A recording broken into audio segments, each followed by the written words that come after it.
Do you have any moves? I got the moves. I have some moves. I'm out of moves. I'm making moves. You ain't got nothing better to do. Dude, look, I'm a loser. Okay? You just gave me an idea for a show. It's the No Moves podcast. Yo, it's your boy Kylen. Yo, it's your boy Lil Meech. And we back with the No Moves podcast, episode 8. We in the building. Talk to me one more time. Talk to me nice, yo. Talk to me nice. Talk to me filthy. That's the type of energy that I'm That's bringing. energy you want today? That's the type of energy. Talk to me filthy. Don't talk to me nice. Don't play games. I'm a grown ass man. Hey, yo, Trojan. We got a potential sponsor in your hands. No. Actually, yo, Trojan, if you want to slide the condoms my way, I'll take everything you got. But don't, not the slim ones. Not the what's the extra thin? Yeah. Nah. Extra thin joints. Them shits are scary. You think you're doing me a favor, nigga? I'm still wearing a condom. Stop playing with me. Right. Shit is scary as fuck. Yeah, but we back with the 8th podcast. We getting close to the big 1-0. Yeah, we about to 1-0. Oh, I think you said 1-0, 1-0. For a second. Nah. We're not there yet. we not gonna make it if y'all keep putting up the numbers you do. That's true. No, I'm just kidding. No, we do keep growing in listeners. We keep getting back. A So few more. So keep liking and subscribing, y'all. Fuck yeah. Nah, I'm just kidding. Keep liking, subscribing. Keep listening at the very least. Yeah. I'll take it. We ain't got no moves, so We don't got zero moves, and we don't got no news. We were sitting here for how long trying to decide what to talk about? I know, bro. At least an hour. I know. At least an hour. We was like, what the fuck? I don't know how people do podcasts, bro. This shit is kind of difficult. This is kind of difficult. Weekly podcast? Weekly. Shit not happening. Yeah, I know. I said, Trump, it's time to bomb something. We need to talk about it. Yeah. Nah, I'm just kidding. I mean, you really gotta scour the news sources, see what's real, see what's legit, see what you want to talk about. I mean, some of it's kind of repetitive, like exactly. Like if you go on CNN, they just want to talk about, oh man, look at the Russia this, you know what I'm saying, collusion. I'm like, listen, if this nigga is not getting impeached, if we was CNN, this would be easy. First I get up, give you the weather. Hey, how you doing? It's Kylen, sunny outside today with a chance of showers. That's what they always say. You know what I'm saying? They lying. You know when they they lying when they say that shit. Chance of showers in the afternoon, bitch. That shit is every day. What is with you and the weather people, y'all? They go to school. Yeah, okay. They have degrees. Okay? That's just pulling them out of their ass. There's some science behind it. What you guys don't know is that I fucking hate these weather niggas, bro. They be making a living off of nothing, niggas. They be saying the same shit every day. They be like this, they be like this. It's gonna be 40 degrees outside today, so make sure you give your kid a coat so they can wear it to the bus stop. Nigga, what? Nigga, I'm gonna give my kid a coat. Come on, son.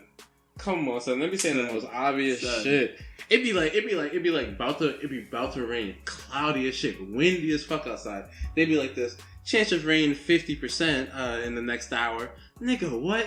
You give me 100% chance in that hour. You gotta give me certainty at some point. You so disrespectful. The weather niggas never give me certainty. You need to give them more credit, son. The weather niggas never give me certainty. The weather niggas, if they say it's gonna rain, they never give me 100% chance. Have they ever said 100% chance? Yeah, I'm pretty sure they said 100%. No, fuck them. They be like this. First of all, see, this is some shit that I didn't want to get into. Oh my But God. because of the nature of a podcast, I can, and so I will. First of all, why are you measuring? Why are you measuring shit in inches? All right, now let me explain. Can I explain? This nigga Meech is confused. Oh my God. Let me explain. They told me this. 6 inches of rain come this afternoon, so make sure that you are home for the evening. It's going to be a downpour. What the fuck am I supposed to glean from that? 6 inches of rain. 6 inches What of am I supposed to get from that? It's a lot of rain, man. No. What am I supposed to get? So after it rains 6 inches, am I allowed to go outside and measure that? No, son. What are you measuring? How does that matter? What does that mean? You're a weather person, right? It's your job. I think you mean snow. I haven't heard nobody say no 6 inches of rain. No, they be saying 6 inches of rain. They don't say rain. I swear. Son, you are capping. I am not capping. Listen. So they do like this. 6 inches of rain, right? They say 6 inches of rain. And what I'm trying to get at is, it's the job of the weather person to take their knowledge, whatever knowledge they might have, which might be none, but we'll say that, you know. Oh my God. We'll say they have some knowledge. It's their job to take that knowledge and translate it so that the average viewer can understand what the weather is going to be for the day or week. Correct? Son, I'm listening to you. When you say 6 inches of rain, that don't mean shit to me. I'm listening to you. But I never heard the weatherman say 6 inches of rain. I don't know where you got that from. 6 inches of rain? I heard 6 inches of snow. I never heard 6 inches of rain. That's why you can't. I'm getting hysterical. Now you're not gonna let you get away with this. I'm getting hysterical. So let me tell you. 6 inches of rain, right? Alright, so let me ask you a question. When they ask, what is the average rainfall in America for the year, how do they measure it, dickhead? They measure it in inches, dickhead. Come on, son. They be like this. Oh, yes, South America gets 64 inches of rain on average annually. Do they not? Okay, but... Okay. They do. Excuse me? Yes. Okay, I'll give you that. That's all I need to hear.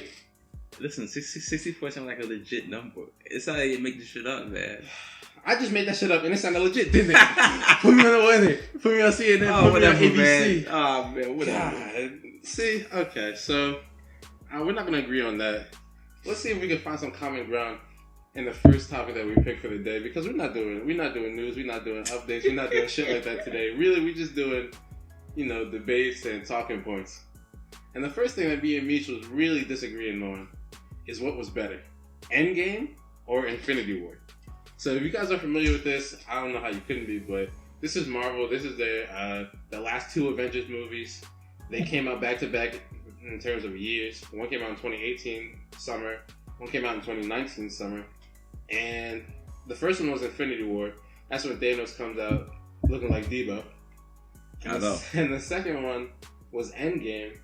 And that's when, spoiler alert, they killed Thanos and Captain Marvel is about to lead a new freaking Avengers. Yeah. Because Iron Man died. Yeah. What movie do you think is better, Meech? I'm going with Infinity War, man. Infinity War. I enjoyed Infinity War more than Endgame.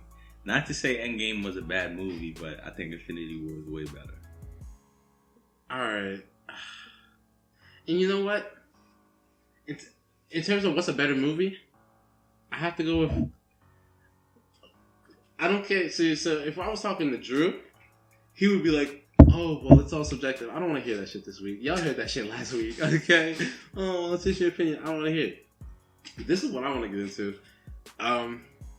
If it's a better movie, I think Endgame's a better movie, not only because it has, I don't care about all the movie tropes. I'm not a movie guy. I'm not like a movie scientist or whatever. But it made me feel better, and it ended the character arcs better. That's all I have to say. Endgame is a better movie because it's a better ending. It's an ending. Infinity War don't give you shit. Listen. And that's what you like? It does give you shit, okay? Infinity War was the culmination of, what? I would say 10 years of storytelling. Stop it. Culmination? Culmination, yes. Use that word very carefully. Yes, it was a culmination, meaning that for 10 years, we were introduced to all these different characters. Iron Man. First was Iron Man. Then it was the Hulk, Thor, Captain America. And then, he was briefly seen, but, he mostly in Avengers and Guardians of the Galaxy, movies like that. We've always, been aware of Thanos' presence, but we just didn't know. We didn't know how powerful he was. This guy, listen, let me tell you something. That first couple minutes in Infinity War, that's oh my no. That is one of the first couple minutes in Endgame. Yes, But listen. You hesitated. No. Listen, hear me out. Thanos, okay? Thanos, they just decimated, the whole ship or whatever. Mm-hmm. And, you know what I'm saying? Thanos is feeling himself. He's like... Oh, yeah. Thanos is like... When he beat that damn Hulk. When he beat the Hulk. Yes! When you fuck around... When he No. Hear me out. I'm pissed. Hear me out. When Thanos was just like, oh, man, y'all should just give up. And Loki was like, wait, you spoke too soon. We have the Hulk. And, you know what I'm saying, the Hulk started punching him, and we all thought, yeah, Hulk, go get him, son. Go get him, man. I like that. Do your thing. Okay. And then the minute Thanos, you know what I'm saying, block one of the hits, you know what I'm saying? All of a sudden, Hulk, I think Thanos is the first guy Hulk couldn't, overpower. And Hulk is just looking at him. He's like, oh, damn, it's about to be a long day. And then... Right. That put you... That emotionally, that was like, what's going on? What's going on? I sat at there and I'm like, yo, he just bitched the Hulk. All these years, the Hulk been bitching, all the God or whatever, the Hulk has been bitched. And then, he bitched Thor. He killed Loki. He killed Loki. He killed, what's that guy Idris Elba plays? Who's that guy? Like the watch guy. The watch guy, You yeah. see everything. Yeah, and then... Heimdall.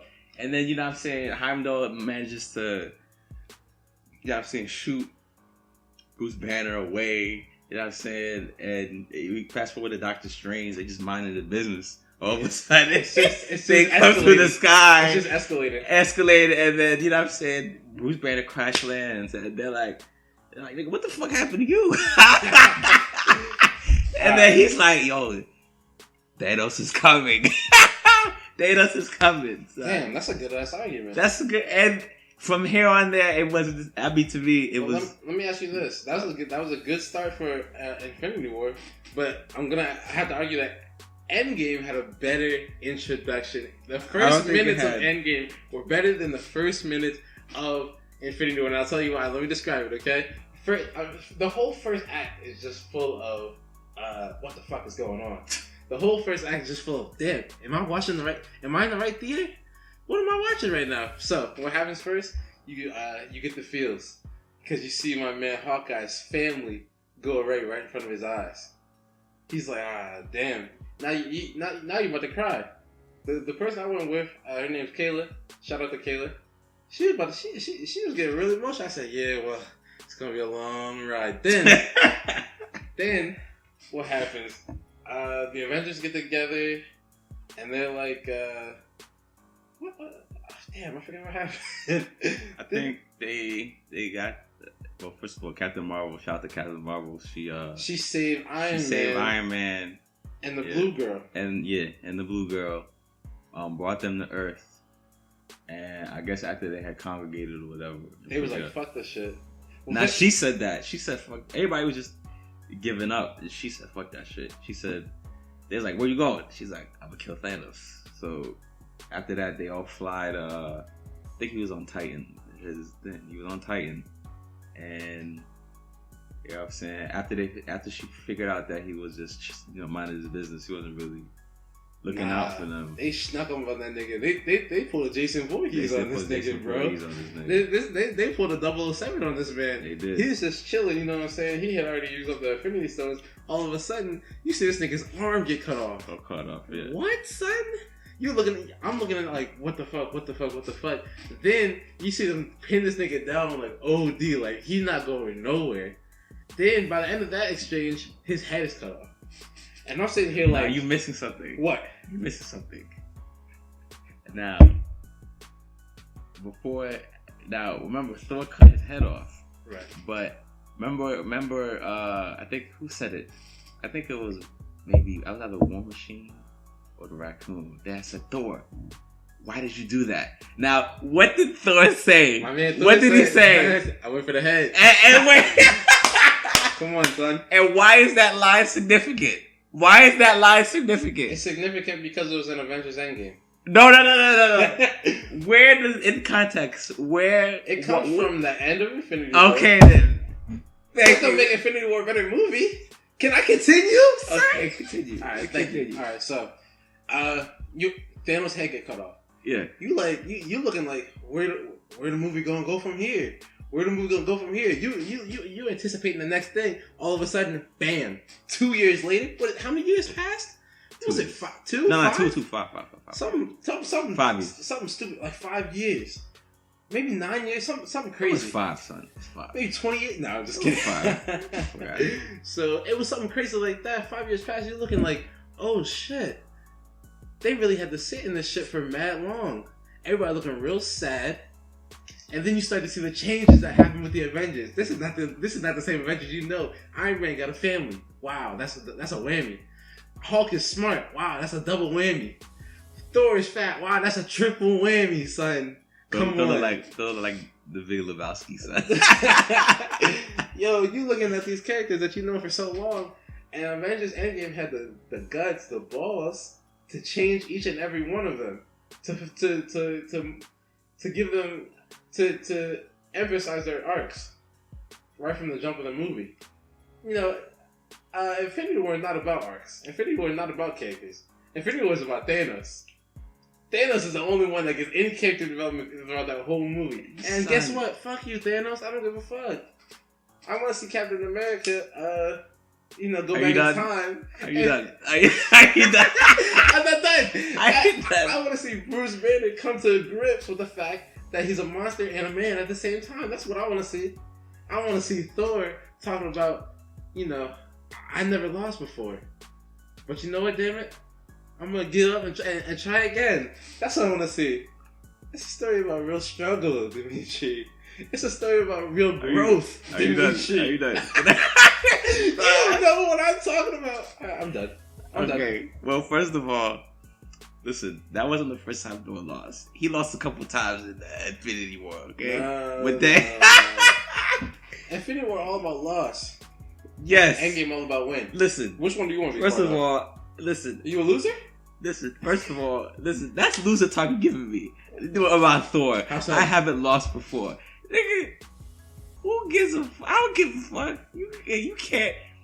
Listen, first of all, how much character development do you need? Okay? We got 10 years of character development. Here we go. We got 10 freaking years of character development. This is why I disagree with you so much, because I know exactly. Hold on. I know exactly why you don't like it in Endgame. Because it doesn't have enough action. Yes! Let's get to the heart of the problem. I'm sitting 3 hours in a movie. I need more action. Come on, man. Somebody told us man to stop hitting the table. I know that's hurting your ears. Listen. You don't need more action when you got character development, son. No, son. We don't need any more character development.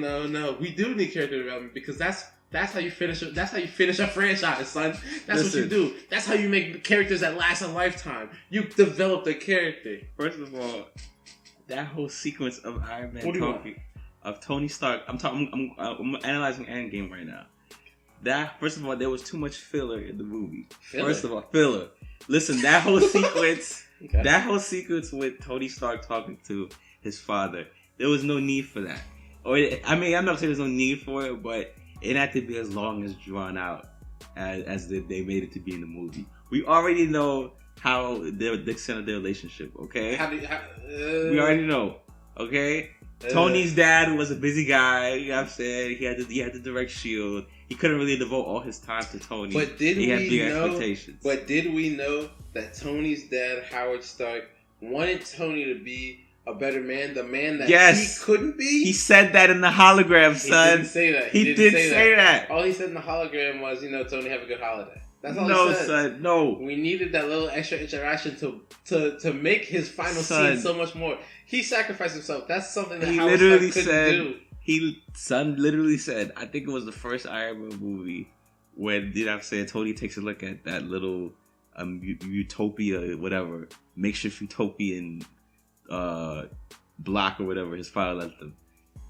And his father literally says, Tony, you are my greatest invention. Well, what does that mean? That's enough. That's enough, man. You're my greatest invention, okay? We don't think he'll love his son, okay? What about this? Because you know what? You're going to poke... First of all, that's not a hole. That's just good you know, you reinforce the cake. It is filler. Filler. We call this filler. You reinforce the cake. Anime, we call this filler, okay? Filler. Yes. You would skip that? Yes. You would take that out? A 3-hour movie. How long was that sequence? Half an hour? Some of the best they movies of all cut time have been 3 hours. They could have cut that. Some of the best movies of all time have been 3 hours, and they didn't need action to get them there. They could have cut that Shawshank shit. Redemption, Dimitri? They could have. The Godfather, Dimitri? We're not talking about that. We talking about listen. Shall I go on, Dimitri? Listen, if I want to watch character development, I'll read a Shakespeare novel. Okay, I'll read a Shakespeare novel. Okay. The best part about the Avengers is how the characters interact with each other. The best part about the Avengers is that. And when my man Captain America says, Avengers Assemble, that's great. When my man Falcon says, on your left, that's great. When who said I love you 3000 at the end? Well, I think that was his daughter's. Well, I think it was Tony said that. I love you 3000. These are lines for the ages, Dimitri, and there are no Infinity scenes War in had Infinity better War lines that make you feel like that. Like what? Infinity War had like better what? lines. Okay, first of all, you should have aimed for the head. Listen, that wasn't. Was a great line. That wasn't a good line. That was a great line. Was that a good line at the time? Yes. It was such a great line that they had to reference it in the beginning of Endgame. It was made a better line by Endgame, and I think it was not. No, I think Endgame really elevated that line. And what you're doing is you're saying, "Oh, it was a good line to begin with." No, what Endgame did was they took that line and they made it better. Son, okay, let me break it down for you. No, okay. Just give me another good line. Thor. No, I'm not gonna let you do that. I'm not gonna let you do that. Thor says. Okay, Thor is just demolishing shit, okay? Mm-hmm. When he first enters Wakanda, he just comes in completely changes the tide of the battle. Sure. Now where'd that nigga go? No, where'd now, he go? Somewhere, I don't know what he was doing, but Thanos has arrived, he's kicking everybody's ass. You know what I'm saying? And that gets back to my next line. This is what we're talking about. When he kills Vision. No. He brings Vision back from the dead. Just to kill him again, okay? He's killing everybody. You know what I'm saying? He's not killing everybody, but that's what you like, isn't it? So you're bloodthirsty, aren't you? You're bloodthirsty like a vampire. We're not talking about that. You're an animal. We're not Okay. So, anyways, Thor has just decimated the Avengers, and he's about to, you know what I'm saying, put the final stone in the gauntlet. But lo and behold, we see a flying hammer. Not a flying hammer, a flying axe. You know, throwing at Thanos. And he just decimated. And then Thor comes in, you know, all Super Saiyan. And he's like, I told you I'll make you bleed or whatever. You know what I'm saying? Thanos, mouth something. He's like, said, I can't hear you. What'd you say, bitch? What'd you say? And then I says, aim for the head. Tell me that's not ill, son. Tell me that's not ill. And then what makes it ill is the snap. The snap afterwards. You know what? That's not. Is that not iconic? You know what? That was pretty iconic. Okay. I don't feel so good, Mr. Stark. That feels so good. And no. Another line. Remember when Vision was pleading for what's her name? The Scarlet Witch, Wanda, to kill him. Mm-hmm. And you know, there's a couple minutes. That scene is so touching. And she's like, she has to kill the man she loves for the greater good. And after all that heartache and deliberation, she pulls the trigger. Are you about to quote the same line? No. Are you about to quote the same line? Listen. She kills her lover, and she's obviously, you know, she's grieving. And what does Thanos do? This is like one of the most epic lines of the whole movie. And I've ever seen a villain, like, one of my favorite lines from a villain. What does he say? That kind of reminds you what he says? Please says, I understand the pain, but this is no time for more. Hey, and then he says this. In fact, now is no time. Is that all? And tell me that is not badass. That's a fire line. That's a fire line. This is the thing. Thanos is the only one that gets fire lines. Listen. He's the only one that gets fire lines. Avengers Infinity. Listen.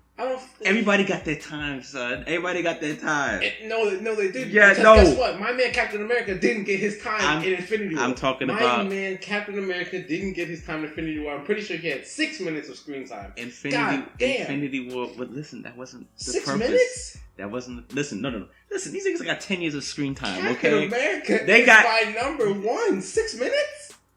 Well, he had 3 movies. Come on, son. He had 3 movies. Infinity War is the Iron Man Thanos story. Oh, Thanos, I've seen. Oh, you were in my head. Oh, Stark. Oh, yes. What is this? Star Trek? I don't got time for this. Son, Captain America had 3 movies. Okay, the 3 Captain America movies. There's 3 Iron Man movies. There was 2 Guardians of the Galaxy movies. There was 2 Avengers movies. All these niggas got their character development, son. Avengers Infinity War was about Thanos. You know what I didn't... It was imperative that Marvel nailed it with Thanos, because he's the big bad wolf. He's the you know what I'm saying? He's the Saiyans. You know what I'm saying? He's the Saiyans coming in to invade Earth. You know what I'm saying? He's the android. I hope y'all caught that. First Thor is a Saiyan. And now Thanos is saying, right? I hope y'all caught that. Continue. Thanos is Frieza, okay? Thanos is that threat. And if y'all don't know what he's talking about, these references are all to Dragon Ball Z. Shout out to Dragon Ball Z. Shout out to Dragon Ball, man. Thanos is Hitler. Thanos is Soviet Union. Thanos. But isn't that Thanos? No, don't compare him to Hitler. Don't compare him to Hitler because Thanos he's complex. Yes. He's smart. He's thinking. He's maneuvering. Yes. He's trying to do what he thinks is best. Yes. And that way he doesn't even view himself as a villain. Yes. And I respect all that. Yes. But you know what I respect more? What? My man Captain America. Oh, please. Pick up Mjolnir. Cap and beat Thanos' ass.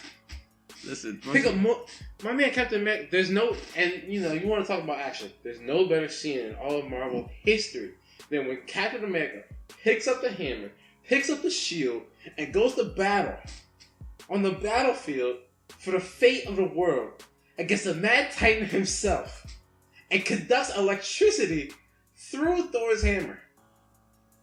That was pretty badass, son. That's pretty badass. There's no better scene than when my man, the Avengers, after Captain America says Avengers assemble, they start playing football with the glove, passing that joint first. I forget who has it. Iron Man, maybe, or Captain America. No, Spider-Man. It was Spider-Man. Then they pass it to my man Spider-Man. He a running back. Then they pass it to my man Black Panther. He the real running back. I'm like, son, come on. This is teamwork at its finest. Teamwork at its finest. I see what then you're they pass it to Captain Marvel. Captain Marvel. She said, "You got something for me, buddy?"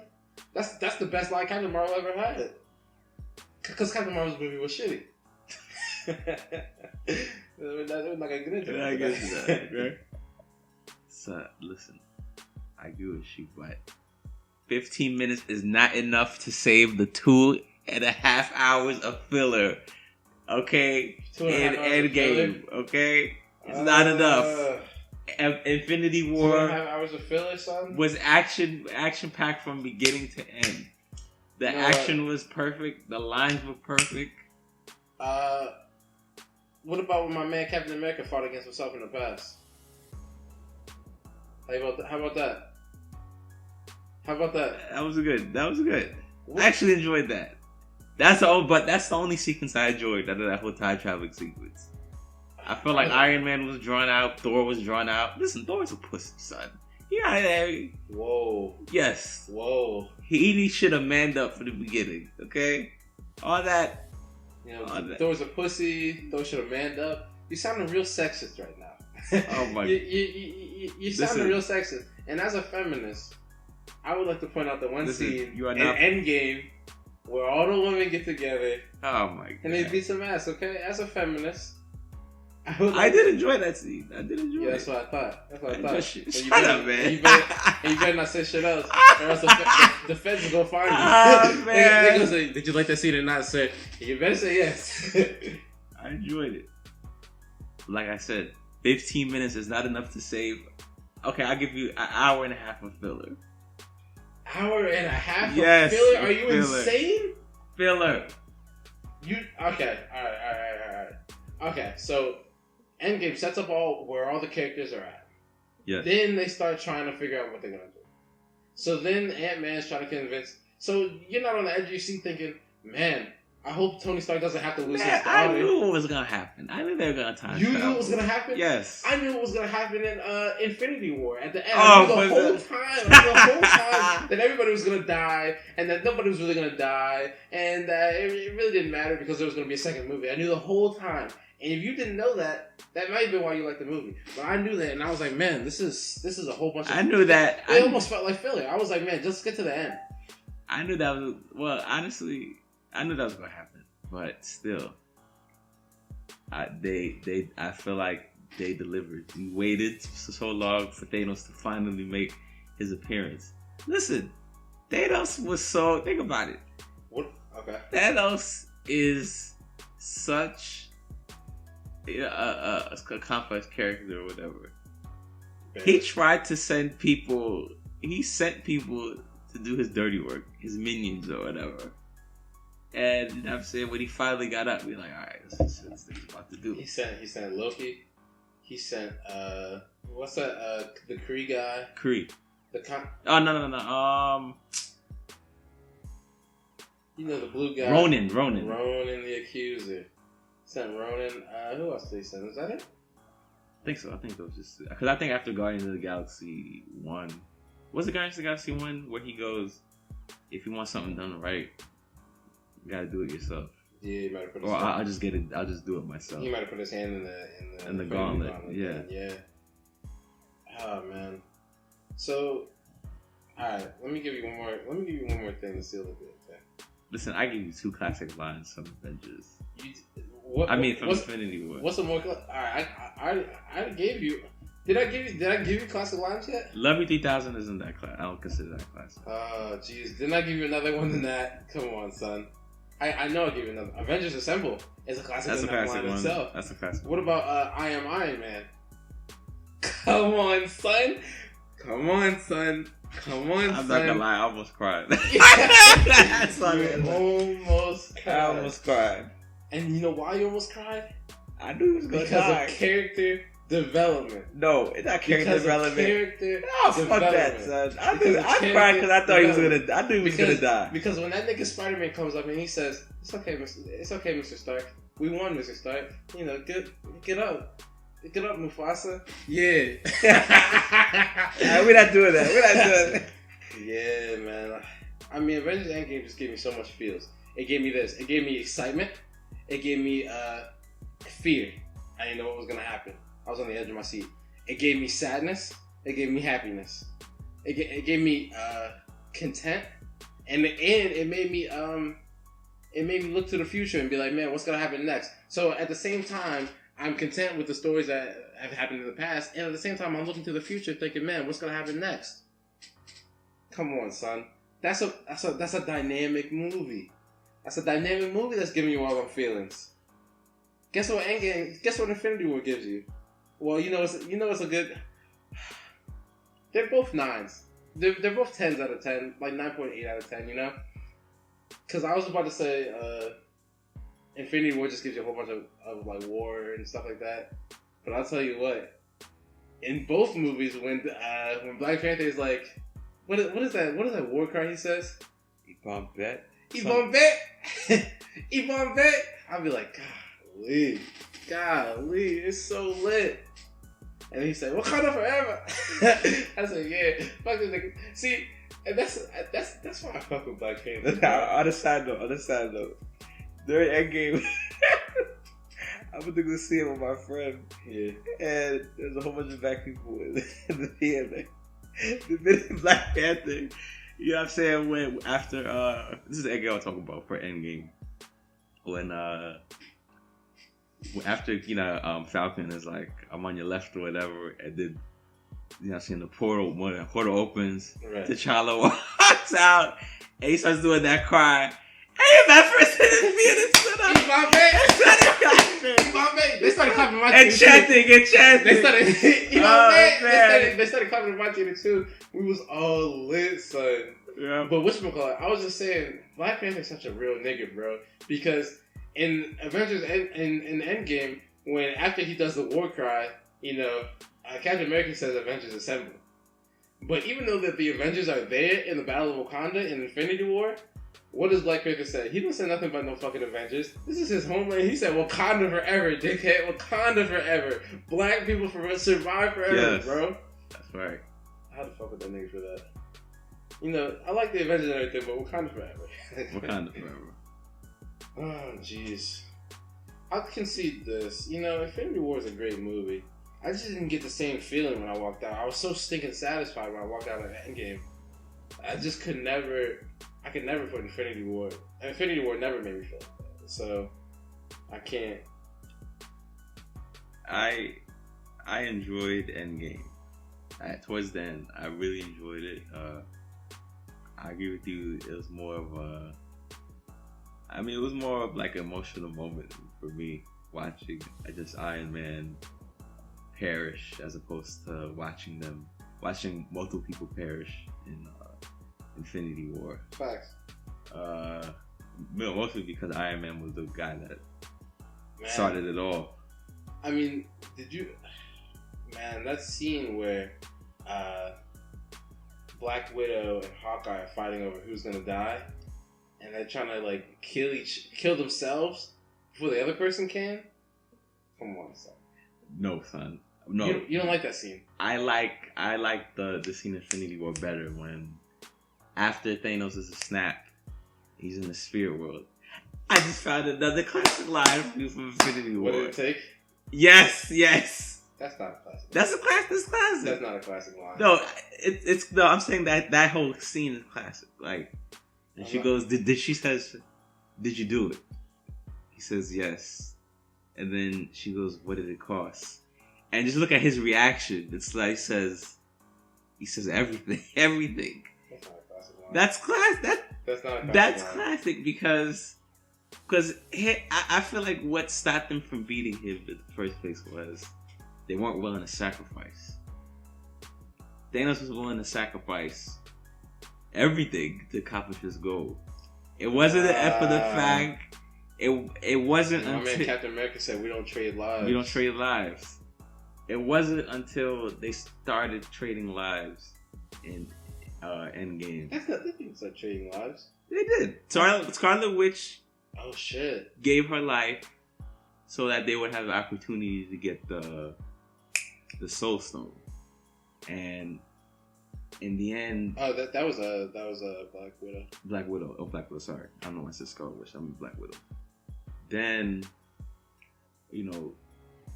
culminating in the final battle,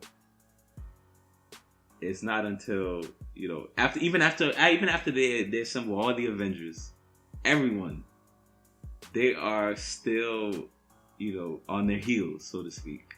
Thanos is still the one in control towards the end. This is after Captain Marvel, who's like the most powerful person in the Marvel Cinematic Universe at this point. Destroyed that shit. Yes. Destroyed Even with her presence, Thanos still has the upper hand. And it's not until, Iron Man realizes that, man, I gotta use the gauntlets themselves. I gotta use the power that he sacrifices himself. Yeah, he sacrifices. He trades his life for the life of others. For the life of others. He trades lives. He trades lives.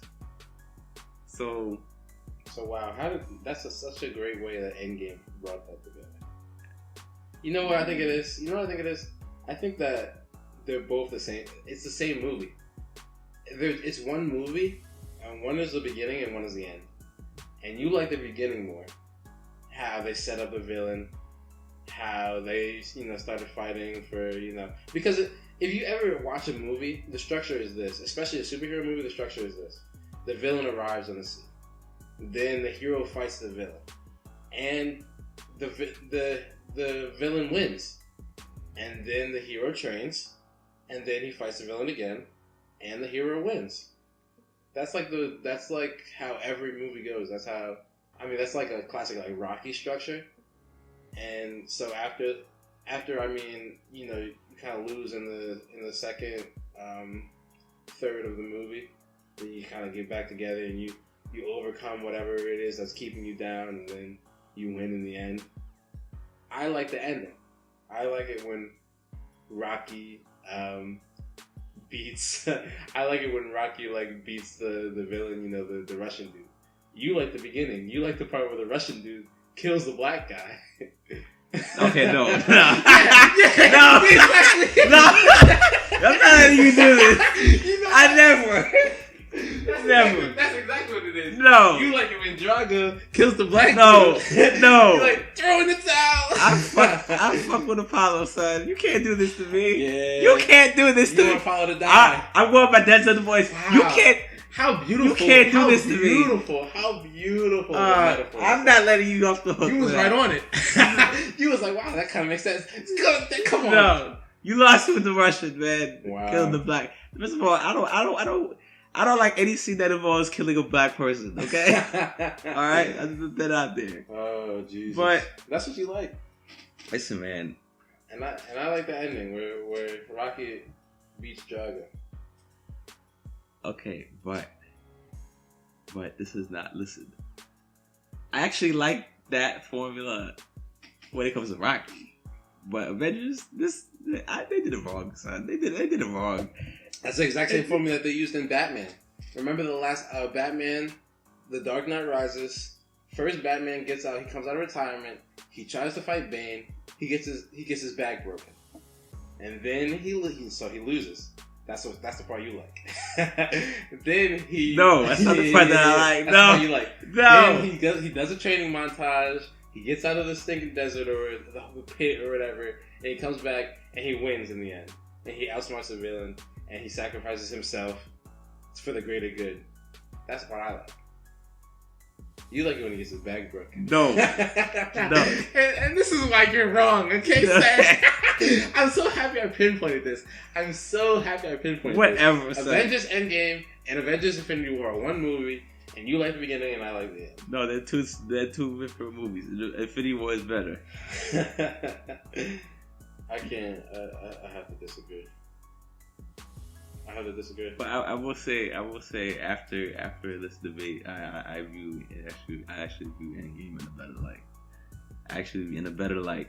I'm not to say I still prefer Infinity War, but the margin is less. The margin is less. Yeah, I think it's like a Endgame 9.8. Infinity War 9.5. I agree with the numbers, but it's the opposite. Ah, damn. I was about to say, you agree with the numbers and we're good to go. Right. Alright, no. We'll agree to disagree. But overall, you know what I'm saying? Both of them are great films. Shout out to Marvel. Facts. We want to see what you got next, bro. See what you guys got next. Keep it coming, man. Keep them coming. Keep them coming for the podcast at the very least. Yes, for real. Alright. Alright, what's next, Wallace? So, you was talking to me about something that Charles Barkley said in relationship to black kids trying to be, basketball stars, football stars, sports stars, yeah. Alright, so Charles Barkley says a lot of dumb shit. Talk to me. Let's start that off, man. Charles Barkley says that, some of his most outrageous statements are, well, women from San Antonio are fat. Every woman from San Antonio is fat. Yeah, let's not forget that Charles Barkley was the one that said that Steph Curry can't make the team. He can't, yeah. People aren't going to start shooting threes. Yep. People don't want 3-point shooters. Yep. Oh, Jesus. But Christ. he actually said something that kind of actually believe it or not, it made sense for once. So basically, to me. So basically, he had gone, you know, to do some outreach with some young kids, and basically he was telling them, you know, this was a school in the inner city. You know, I know the story with that.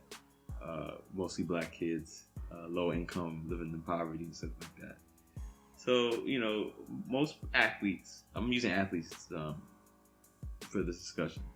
You know, when they go back to their, you know, old communities or whatever, and they talk to people, they basically say things like, you know, you can do it too. Right. You know, if I did it, you can do it. Right. But Nike, just do it. like, yeah, like exactly, Nike, just do it. But in the grand scheme of things, you know, when you look at statistics, should we really be telling them that? What did Barkley say? Barkley said children shouldn't aspire to be athletes. Children shouldn't Professional athletes. Oh, black children shouldn't aspire to be professional athletes. to be professional athletes And as a main source of income. Yes. For success. Yes. And you think that's he's correct? I think he's correct. I disagree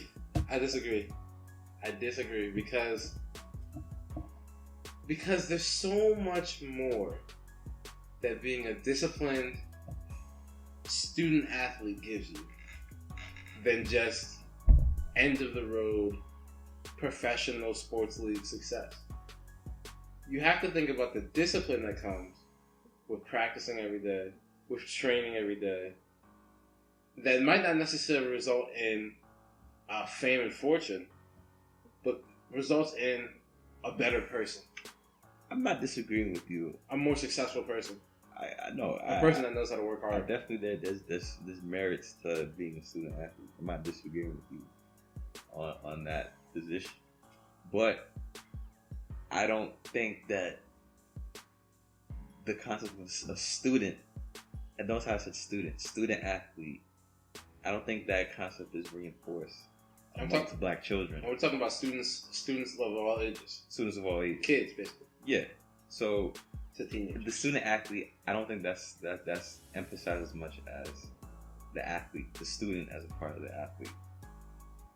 Meaning that, for example, you know, black kids are probably pushed towards participating in certain sports. They're encouraged to devote most of their time to, you know, honing their skills in their respective sport. But they aren't being encouraged in a similar way when it comes to academics as much as the athletics. So I think I see what you're saying. So you're saying it might take the place of something more important. And I don't think that should happen because the numbers aren't favorable towards somebody pursuing a professional career in athletics as their end all be all, so to speak. The numbers. But how many people, how many student athletes have gotten college scholarships just because they worked really hard? How many? A lot. Division 1, Division 2 be getting scholarships. I agree. And it's just because they worked hard, you know. As athletes, as children, you know, they ball in the streets or whatever. I just think that not only because sometimes like in terms of scholarships that add to the academic side, but also, you know, sometimes when students in schools and stuff like that, when they're playing sports, in order to stay on the team, they have to maintain a certain GPA. And so that also adds to it. What about this? In order to play on the team, when it comes time to game day, you got to dress professionally. Now you know how to dress professionally. Now you know how to portray yourself in a public professional manner. Right. This is all adding to character development and growth. But hear me out on this. Now, a lot of the major schools, right? A lot of the major schools, I'm talking, you know, Kentucky, when it comes to college basketball, for example, which is a big time money maker when it comes to college sports. Kentucky, Duke, North Carolina, all these big schools. Now, do you think all that students are afforded ample time to pursue their passions as students, in addition to being athletes at most of these schools? Do you think they are afforded the time? No, they're or not. encouraged? But you know what they are afforded? What are they afforded? Most times, a lot of times, they're afforded a degree. Wow. Listen. That is a misconception. That's important. That's a misconception. That's a misconception? Yes. That's a misconception. Yes. Come on. Not son. most of them. Student athletes don't get degrees. I know a football player. He was shitty, but he was still a football player, and he's a med. He went to med school. I know another one that went to law school. Now, these are shitty football players. But you just But they got full rides. I think no, but then again, I think you're kind of proving my point. Tell me. Because the football player you're talking about, who want to pursue med school, right? That's very admirable. Okay. But see, I'm not talking about that kid.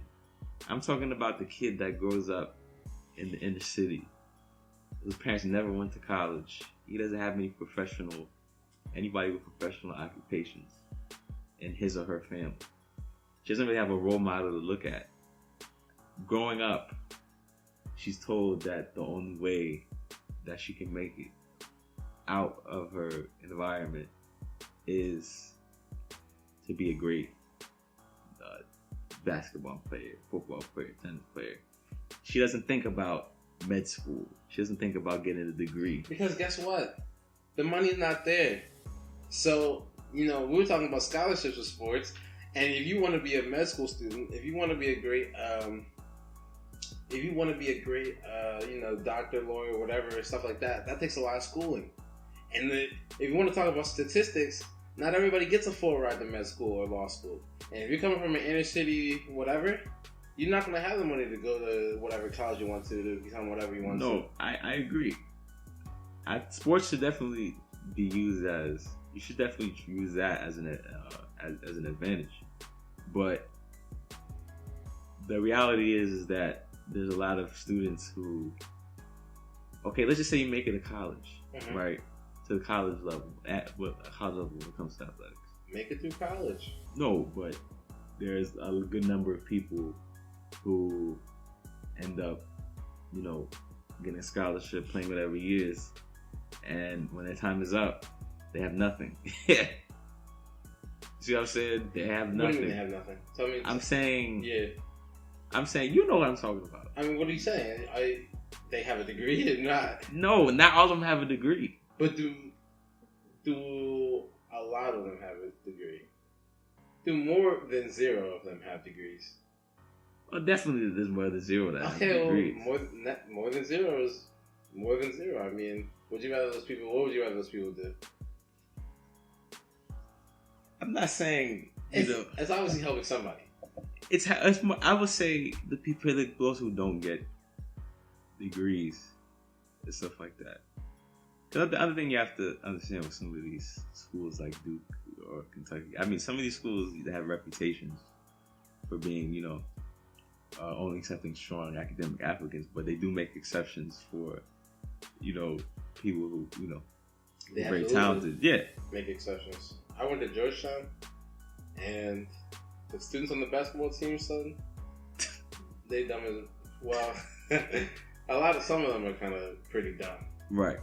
So, but they definitely get a lot of help, and that's the difference between pushing them through and helping them through. So they still graduated from Georgetown, a lot, and they still, got a similar, if not same, education as I did. But the thing is, and they got, they kept to do it for free. They did get to do it for free. But what do they do after the fact? After when it's all said and done? A lot of them are not going to be a professional player. A lot of them are going to be the richest athletes or whatever. Now, you have the one football player he went to med school. So that's an example of a success story. But I'm sure further down the line, yes, he probably put in the time he did towards playing at the highest level, practicing, training, or whatever, play at the highest level possible. But he didn't limit his options towards just playing sports. You know, figured he obviously did his homework. He figured out that, you know, I'm not gonna go professional, so it's better that I take advantage. I don't like this thinking that Charles Barkley is coming in, because he might as well say to people, don't strive for too much.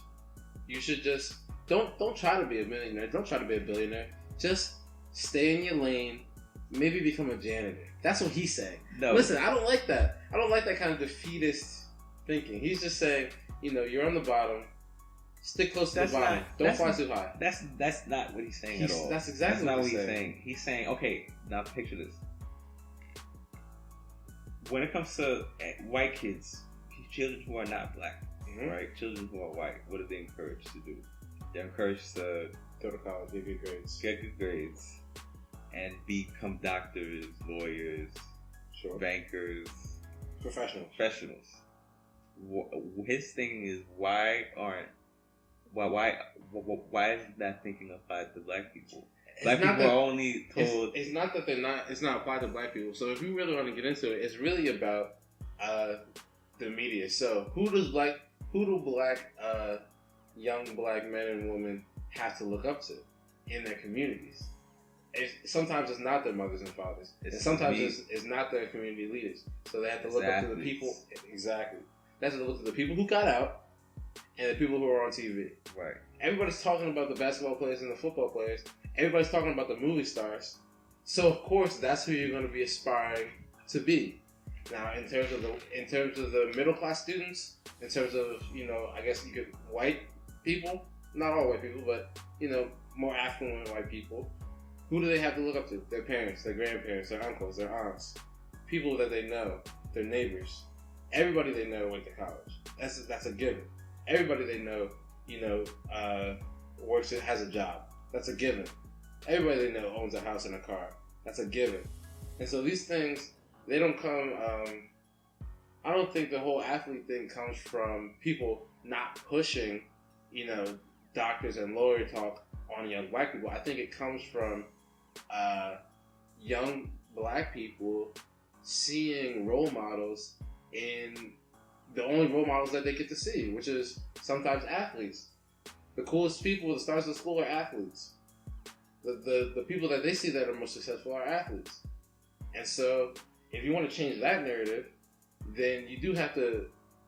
What you really have to do is insert black leaders into those communities, so that they can see that success can come from other places other than athleticism, other than, you know, being a movie star. But the fact that those kids are striving to be what they find is best, what they see as best, I have to respect that.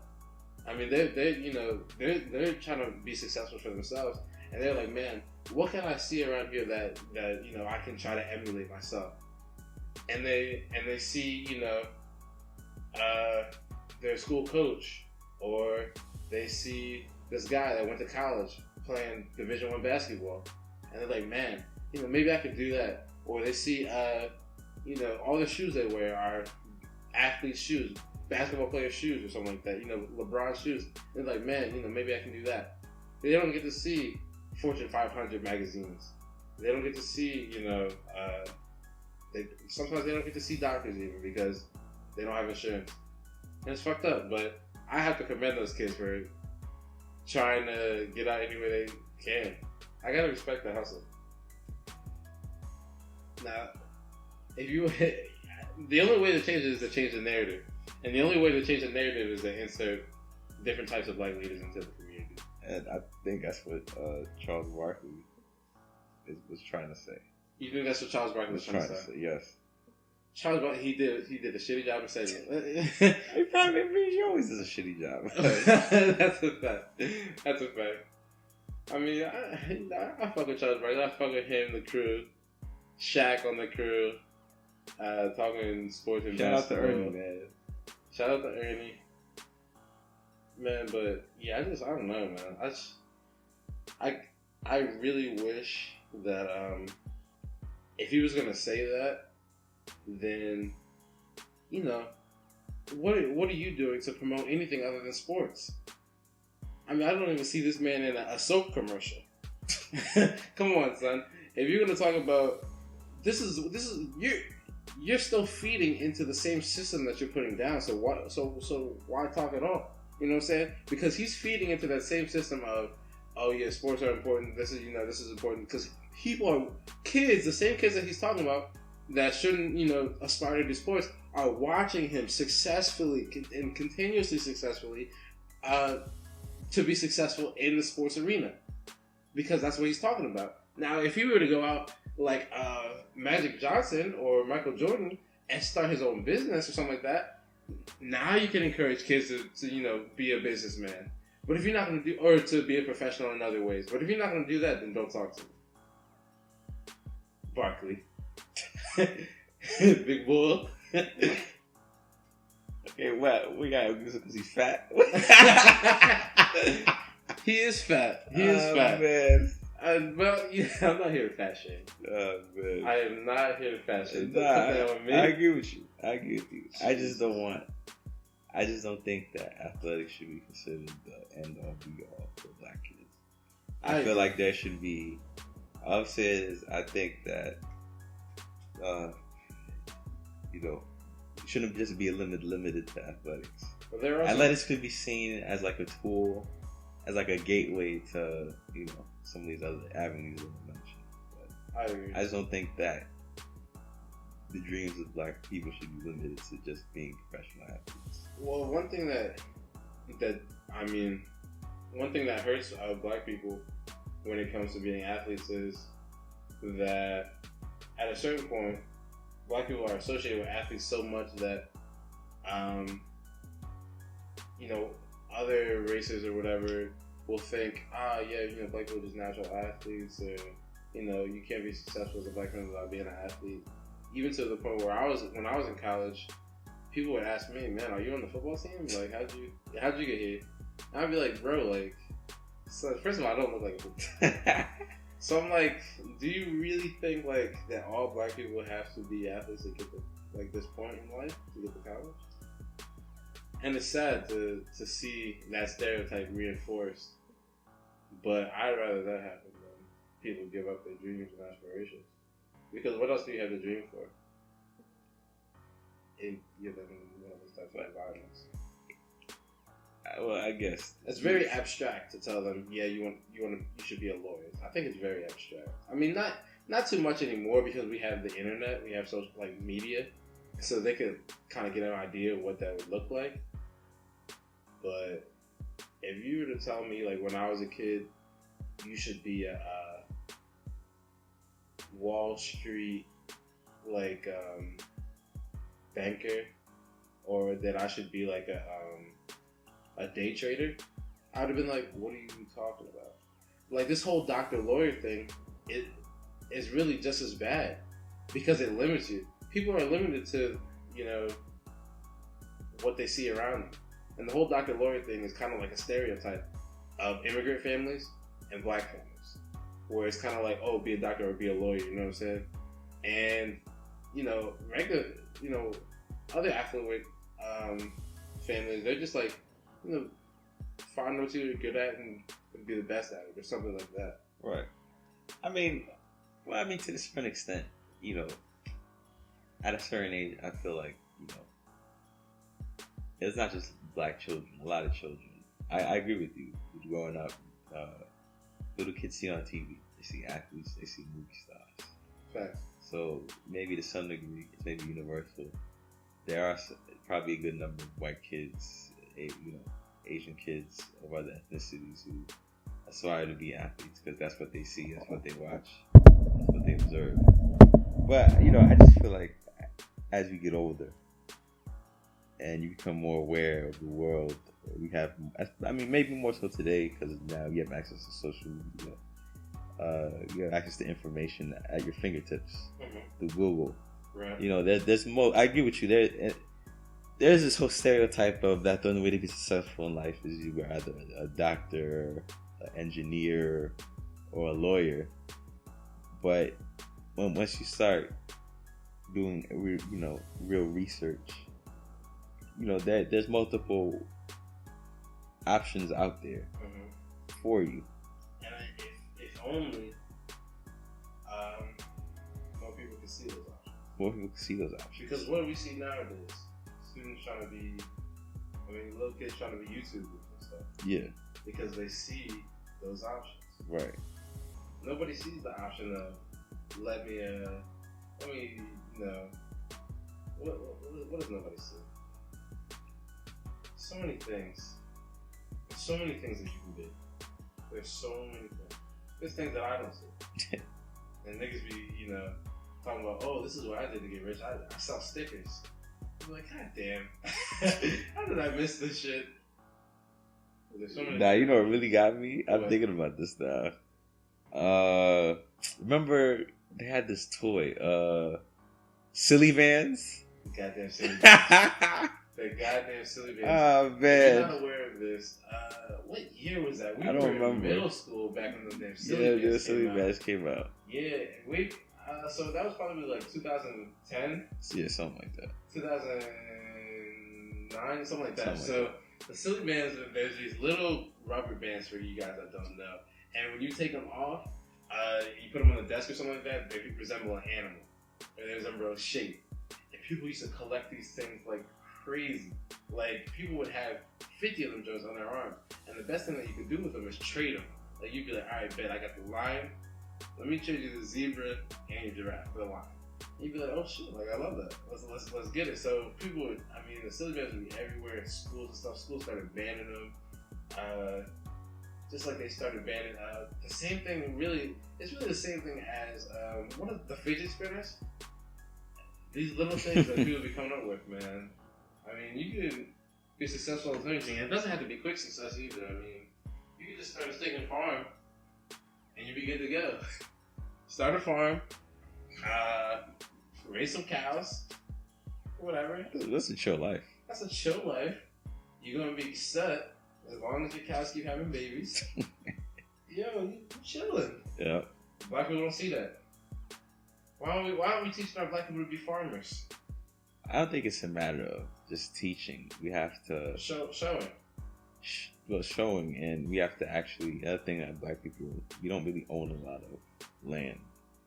That's true. Property. So. That's true. Like, I'm talking actual acres of land to actually cultivate and raise animals and stuff. So, but I think over time we could definitely. Anything's possible. It's in the words of the great Kevin Garnett, anything is possible, man. Anything is possible. So, I agree with you. You should. Maybe there's people right now thinking of a way, the master plan. We talking about it. How do we get more land so more black people can be farmers and stuff like that? Maybe somebody's already working on that behind the scenes. So, just use your imagination. What did they say on SpongeBob?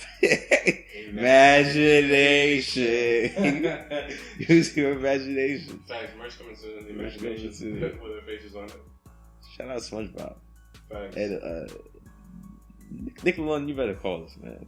You better call us. What? Nickelodeon? Nickelodeon, you better call us. We just gave him an idea. Off what? Imagination merch. SpongeBob merch. Tell me that wouldn't be dope. Imagination. If they don't have that by now, I'd be very surprised. I don't think they do. I'd be very surprised. I don't think they do, bro. That shit is a meme for days. Facts. SpongeBob got a meme for days. Oh, they do. SpongeBob, even in that, isn't that the same episode where they do like the conch cell? Yeah. I think that's it. Isn't that the same episode? No. That's the what was it? I swear. No. It was the box. The box. Fucking box. And Yeah. Put that thing to the moon. Yeah. It was like Scribble was like, what y'all talking about? Bro. It's an imagination. Yo, kids these days lacking imagination. This wasn't something that we were gonna get into, but Drew posed a question last week talking about, is technology ruining? And this is the thing. I hate the sound like. So the question is technology ruining this new generation? I guess they're called Generation Z or something like that. You know, the kids who are playing Fortnite, basically.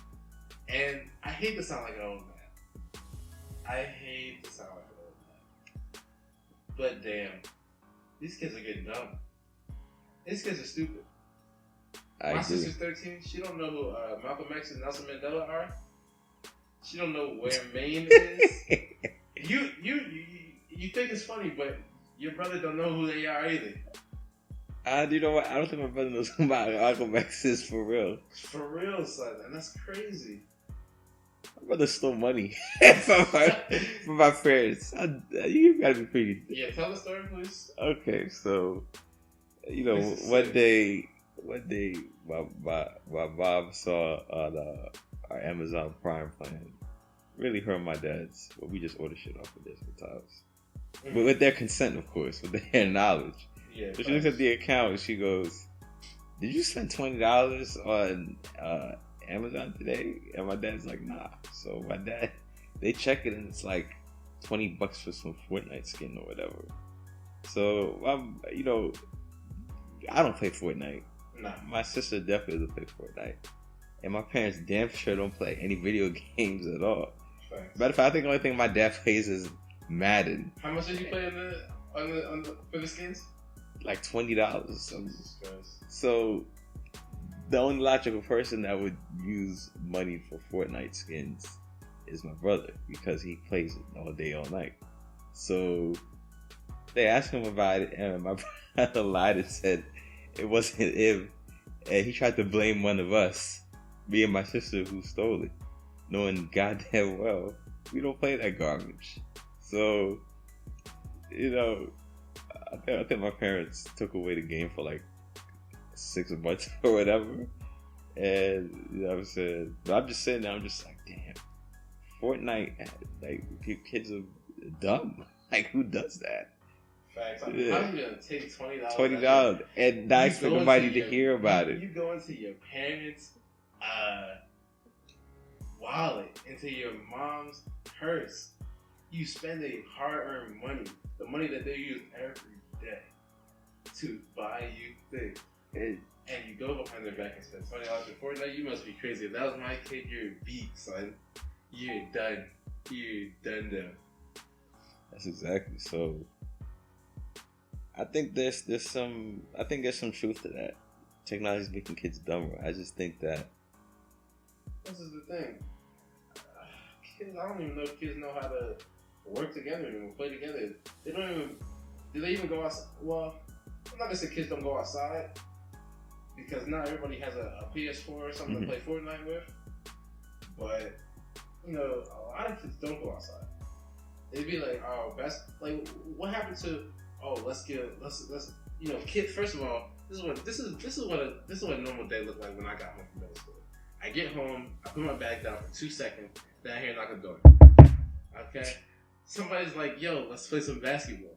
I get changed, I put my shoes on, I go outside, and I stay outside until the stinking lights go off, and then you know whatever the street lights come on, you gotta go home, and then that's the end of your day. You're tired, you sleep well, you play all day with your fellow man, you learn teamwork, you exercise, and I don't know nothing about the what do they call it? Fatness? obesity The rate. obesity ratings, but they probably haven't gone down. There was a reason They why went Michelle up. Obama's talking about get up and move. I mean, son, it's funny because the whole world is at their fingertips, right? The entire world, everything they could ask for. Yet, it seems like they only. It's very entertainment focused. It's gotta be really difficult to do, because people expect so much, and yet, I don't know. I think we're like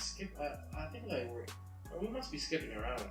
Maybe. Well, if y'all don't know, we're recording this from Delaware, and maybe our school system. Son, you can't tell them where we live, son. You You can't tell them, son. Did I say Delaware? I meant New York. Hey man, feds. You don't know who's listening. The feds could be listening. I would say it's a big state, but it's not. Let me reinforce. I said New York. Make sure you cut that out. But maybe our school system is just trash because, I mean, as far as like, you know, math and stuff, all right, good to go. But history, no. English, barely. Writing a paper, no. Reading, fuck no. These kids are not. These kids maybe read one book a year, so. A year, and that's for school. So you know, I was just thinking. What? Remember in high school, remember they used to sign the summer reading book? Did you ever do that shit? Bro, they don't even have summer reading anymore. They don't even have summer reading anymore. They just be like this. They just be like this. Well, maybe read and, you know, maybe take, you know, some notes on what you read, but you don't really have to do anything. Damn. We used to have to read 3 books in one summer. Damn. And write a report on each one. You remember that? I remember that. Damn, son. They said pick 3. I said, what the fuck? I said, oh, no, that was when we were going to 9th grade, I think. Yeah, I think so. And then maybe they stopped doing that. They stopped doing that. High school, yeah. I think they would sign a book, but we just didn't really do that shit. Facts. After a certain point, you're not going to make me Right. read 3 books. But I started to realize that, you know, summer reading can't be applied to any class. Especially in high school because we had like block classes. Right. So I started to realize like, man, like I can get to school and they can't put that shit on my permanent record and nothing like that. So I'm not putting in dumb tests. I'll take the test. I'll probably do better on the test if I were you. But still, Mark notes. But still, I read some books. Did you read as a kid? I did read it as a kid. I read a lot as a kid. Because the thing with me is, maybe we're nerds. my mom, nah. I think that might be it. It was that, and you know, nah. And I remember pretty much until I was like 7. My mom, for some reason, she didn't want me to watch like regular TV. I used to watch. That's how I got to all the Disney movies. I used to watch all the old Disney movies on like cassette. You remember that? You remember that kind of? Yeah. The cassette days. Those cassette days, man. It builds characters. Oh, cassette, man. Because what you have to do first of all, a cassette builds responsibility. Okay. Because every time you finish a movie, what do? Rewind it to the beginning. Yes. Rewind it to the beginning so that the next person can have an easy viewing experience. Yes. That's responsibility. Yes. You don't gotta do that when you're on Netflix. Nah. You don't have to type nothing in. Nah. These kids that didn't even know how to spell because of spell check. I gave my sister a laptop. She's used to using her phone. She said, "Does this thing have spell check?" I said, "Get."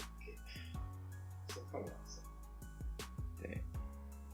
Yeah, I think Drew was right. Yeah, I think you know, it's very difficult. Like I said, they have the world at their fingertips. It's just the fact that what also they have at their fingertips is so much convenience. I mean, some things are so convenient that you don't really have to know anything anymore. It's kind of just like, how good are you at looking up things? You know what I'm saying? So even my friend who's in medical school, she was like, half the work of being a doctor is knowing how and where to look things up. So like, you know, as you continue being a doctor, information will grow and change, and you know, things will change on you. So what you really need to know is how to research and how to find the right answers to questions that you might have. Now, you don't necessarily learn from that process because you're taking in information once and then you're kind of just regurgitating it and then you're throwing it away. So if I were to ask my little sister who is Nelson Mandela, she might look him up once, she might regurgitate it to me, and then she might just throw it away massively. Whereas if you read a book, or I don't know. I don't even know where we learn about this stuff. Books. Maybe I remember. I found out about Malcolm X. I read his autobiography. Facts. And I guess you're right. I just feel like that's probably what stuck with me. Just reading it in a book as opposed to looking up or reading off a Wikipedia page, which is probably inaccurate anyways. Facts. So the Wikipedia just doesn't stick with you as much. Right.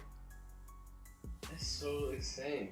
There's a difference. I hate talking like this because I remember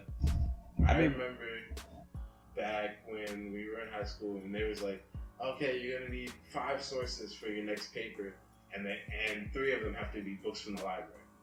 I'm like, fuck you, I can find this shit on the internet. But really, it probably was better that I read that shit in a book. But man, a book is 1,000 websites. Yo, can somebody, is that, can somebody get a shirt on that, son? A picture is worth 1,000 words. A book is worth 1,000 websites. Wow. Strike that from the tape, please. Wow. Strike that from the tape. Strike it from the tape? Yes. That was bars, son. That was a bar. That was a little bar. That was a good bar. Thank you. I appreciate that. Oh, man. Well, fuck the kids. They'll be alright. Shit. As long as you got your phone and your Google next to you, you're gonna be fine. Hopefully they learn how to be decent human beings to one another, you know what I'm saying? When in doubt, Wikipedia. When in doubt, Wikipedia. Oh, I mean, I say go to Wikipedia. Go to Wikipedia and scroll down to the sources. you know what Wikipedia is not gonna help you with? What? Fake niggas. Fake niggas. Kylen, you in your bag, son. You in your bag. Am I? Are you in your bag, son? Am I in my bag? Are you in your bag? Demetri, do I have to remind you of the story that you told me on our way here to the studio?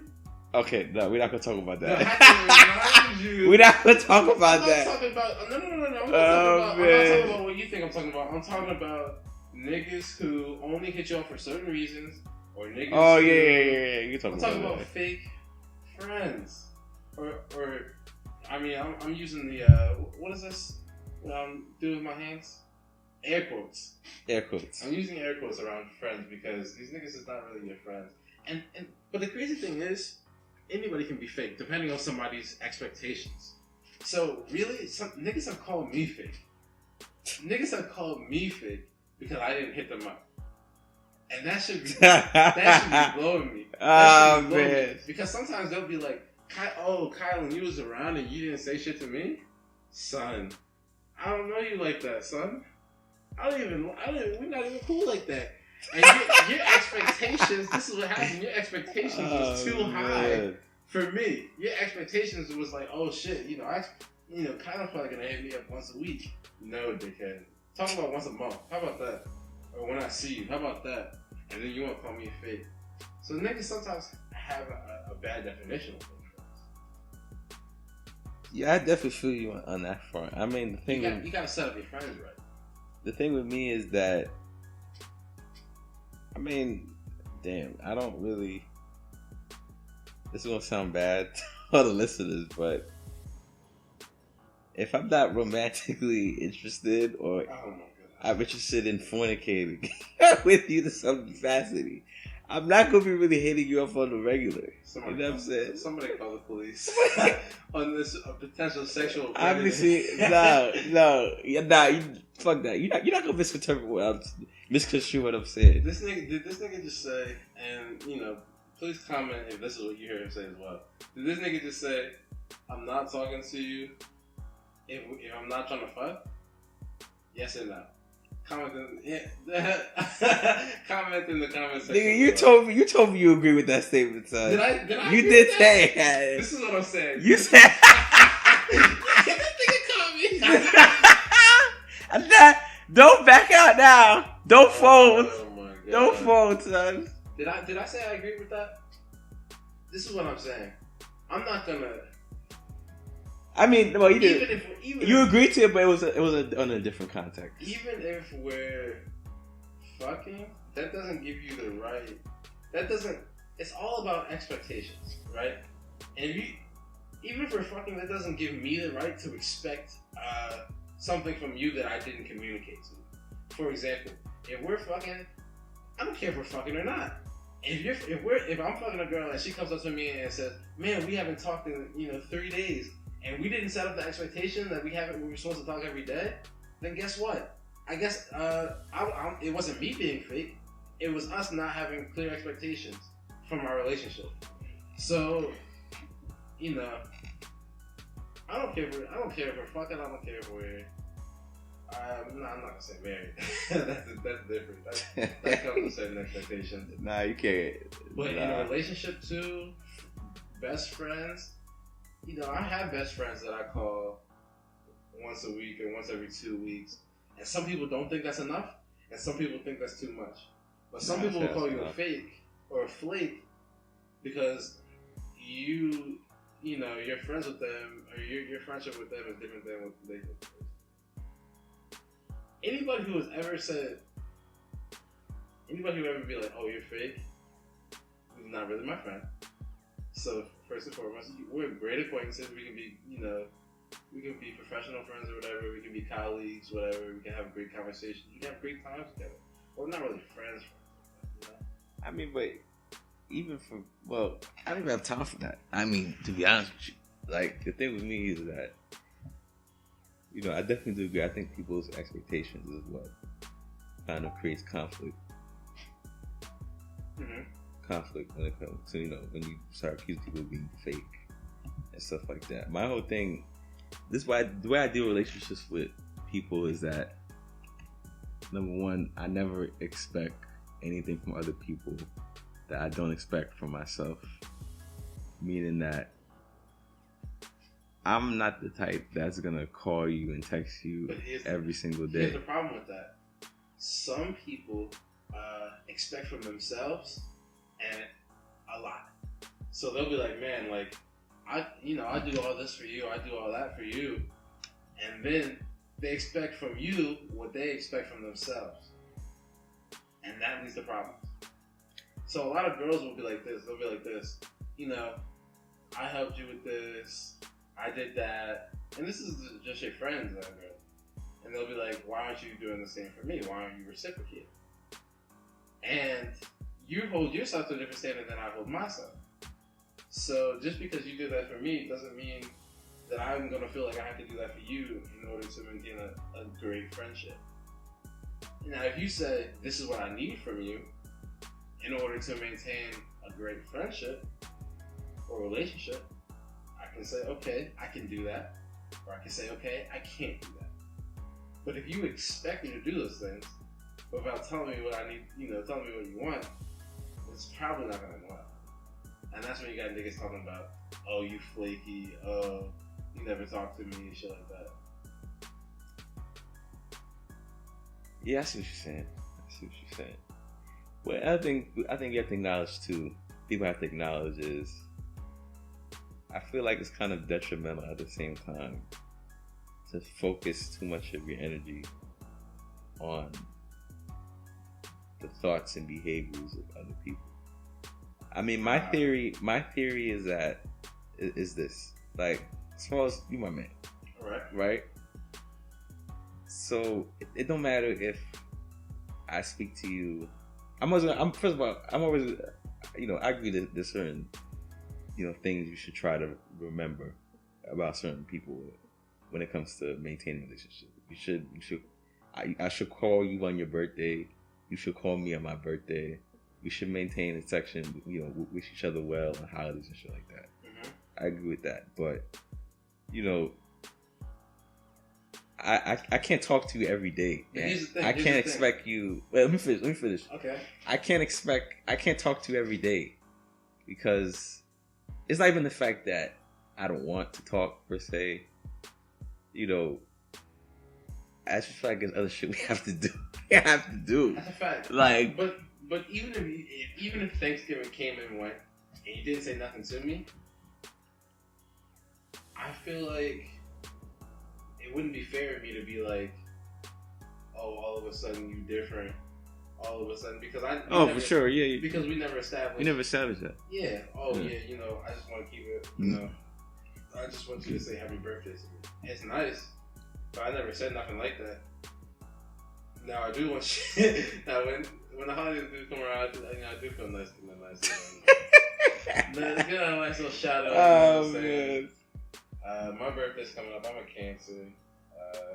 Anybody who wants to send gifts. Shout out to the Cancers. We're accepting posts. You a Cancer, Kylen? Yeah. To all the women out there, I'm a Cancer. I work well with everybody. You know what I'm saying? I flow like the water. You know what I'm saying? I'm chill like the ocean. You know what I'm saying? What were we talking about? I don't know where you going with this. Fake friends? Fake friends. Real friends? How many others? Yeah. How many others? I don't know. There's just so many times where like people are disappointed with how their friends like act, and they just never really took the time to establish. Well, I mean, here's the thing. I do agree that there's certain points where, I mean, people be asking me, man. No, but no funny shit, real shit. Thing I learned in life, the thing that I used to, even me, I used to be upset about, but I kind of learned to push those feelings aside is, there's very few relationships that are, equal. There's always... This is a hot take. I don't right. even know that this is there's a hot always, that at certain... I'm not saying it's dynamic. It's always changing. Like, there may be a certain time where I'm more invested into a friendship, and there's times where you're more invested into a friendship. This goes the same for relationships, dating, or being married. I mean, there are certain points where the one party is more interested in the other. There's times where, both parties may not be interested at the moment. So it's just that. But you should never take things personal to the point where you gotta, because here's the thing, I have friends I talk to very frequently. I have friends that I don't talk to very frequently. But this is why I think we need to make a distinction between friends and acquaintances. Acquaintances is like harsh, but it's reality. It's reality. You can't call everybody your friend. Like, I wouldn't call somebody a friend somebody that I just text every now and then, right? Or whatever. Like, a friend is somebody that we'll talk, but at some point we're gonna meet face to face. We talk about real personal stuff like that. We share things beneath the surface that you share with other people, and it's just, I know people like to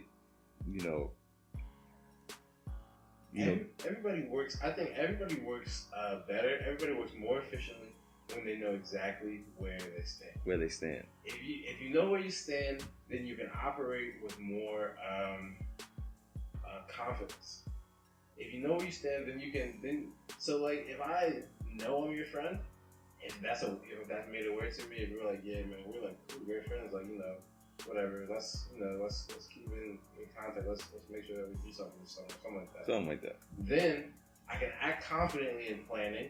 I can act confidently when I talk to you, when I call you, things like that. If I'm your acquaintance, I can act confidently when I hit you up every once in a while, and every once in a blue moon, and be like, hey, just checking in on my acquaintance. I can confidently do that without thinking, man, are they gonna think, why hasn't he talked to me or something like that? And are they gonna think that I'm fake? No, because we know that we're acquaintances. If everybody knew where they stood, it would be way easier to just be like, to reach out and talk. You could use this to your advantage. All right, you're acquaintances with this girl. All right, it's you can just reach out to her and be like, what's up? Hey, just say hi. I'm just checking in on you, seeing what's good. You can act confidently and knowing that you weren't supposed to be there for something that you missed or something like that, because she thinks that you're like more important to her than you are or something. Like you're the whole flakiness is left at home. But it's difficult. Communication is difficult. What's your definition of being flaky? Like, my definition of being flaky is when you say you're one thing and then you're not that thing. So, for example, if you say you're on your way and you're not on your way, or if you say you're my friend and you're not my friend, or if you say, I like your jokes, and then really talking shit about me on my back and stuff. That's what you're saying. I see. That's true. Or I just don't. What's another word for it? I don't know. You're not real. You fake. Oh, fake. I think might be a better word. You a fake nigga. Oh yeah, you talking real big to me right now, but I'm not holding nothing that you say to your word. You might as well not even say shit to me. I feel you.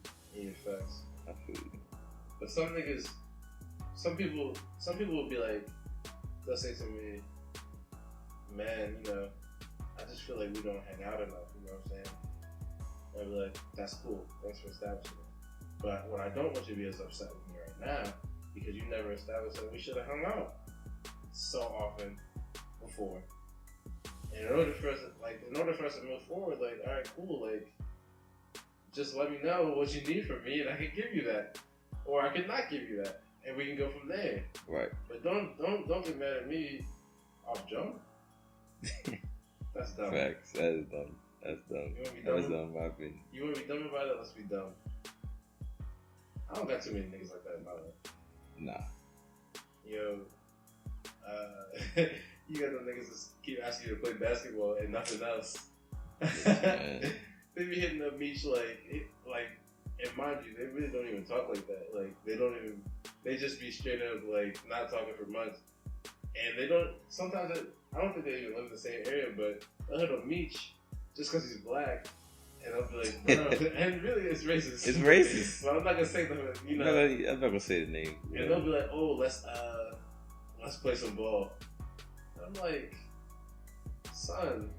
Niggas is trash. I mean, I guess that's nice, but you don't hit me up for nothing else. Yeah.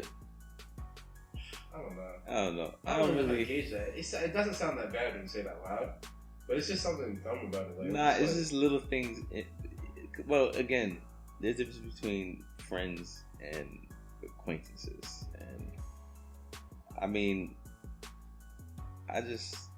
when it comes to my friends, like my actual friends, like I actually make time for my friends. And my whole theory, and the reason why I don't stress about relationships with people trying to, because at the end of the day, if it's a real friendship, then I won't have to think so much. I won't have to force anything. It comes like natural. You know what I'm saying? You don't have to. I feel like that's a problem too. I mean, especially when people start assuming like, oh well, it's natural for friends to, support friends in these specific ways. Like for example, like somebody might think, oh, it's natural for friends to,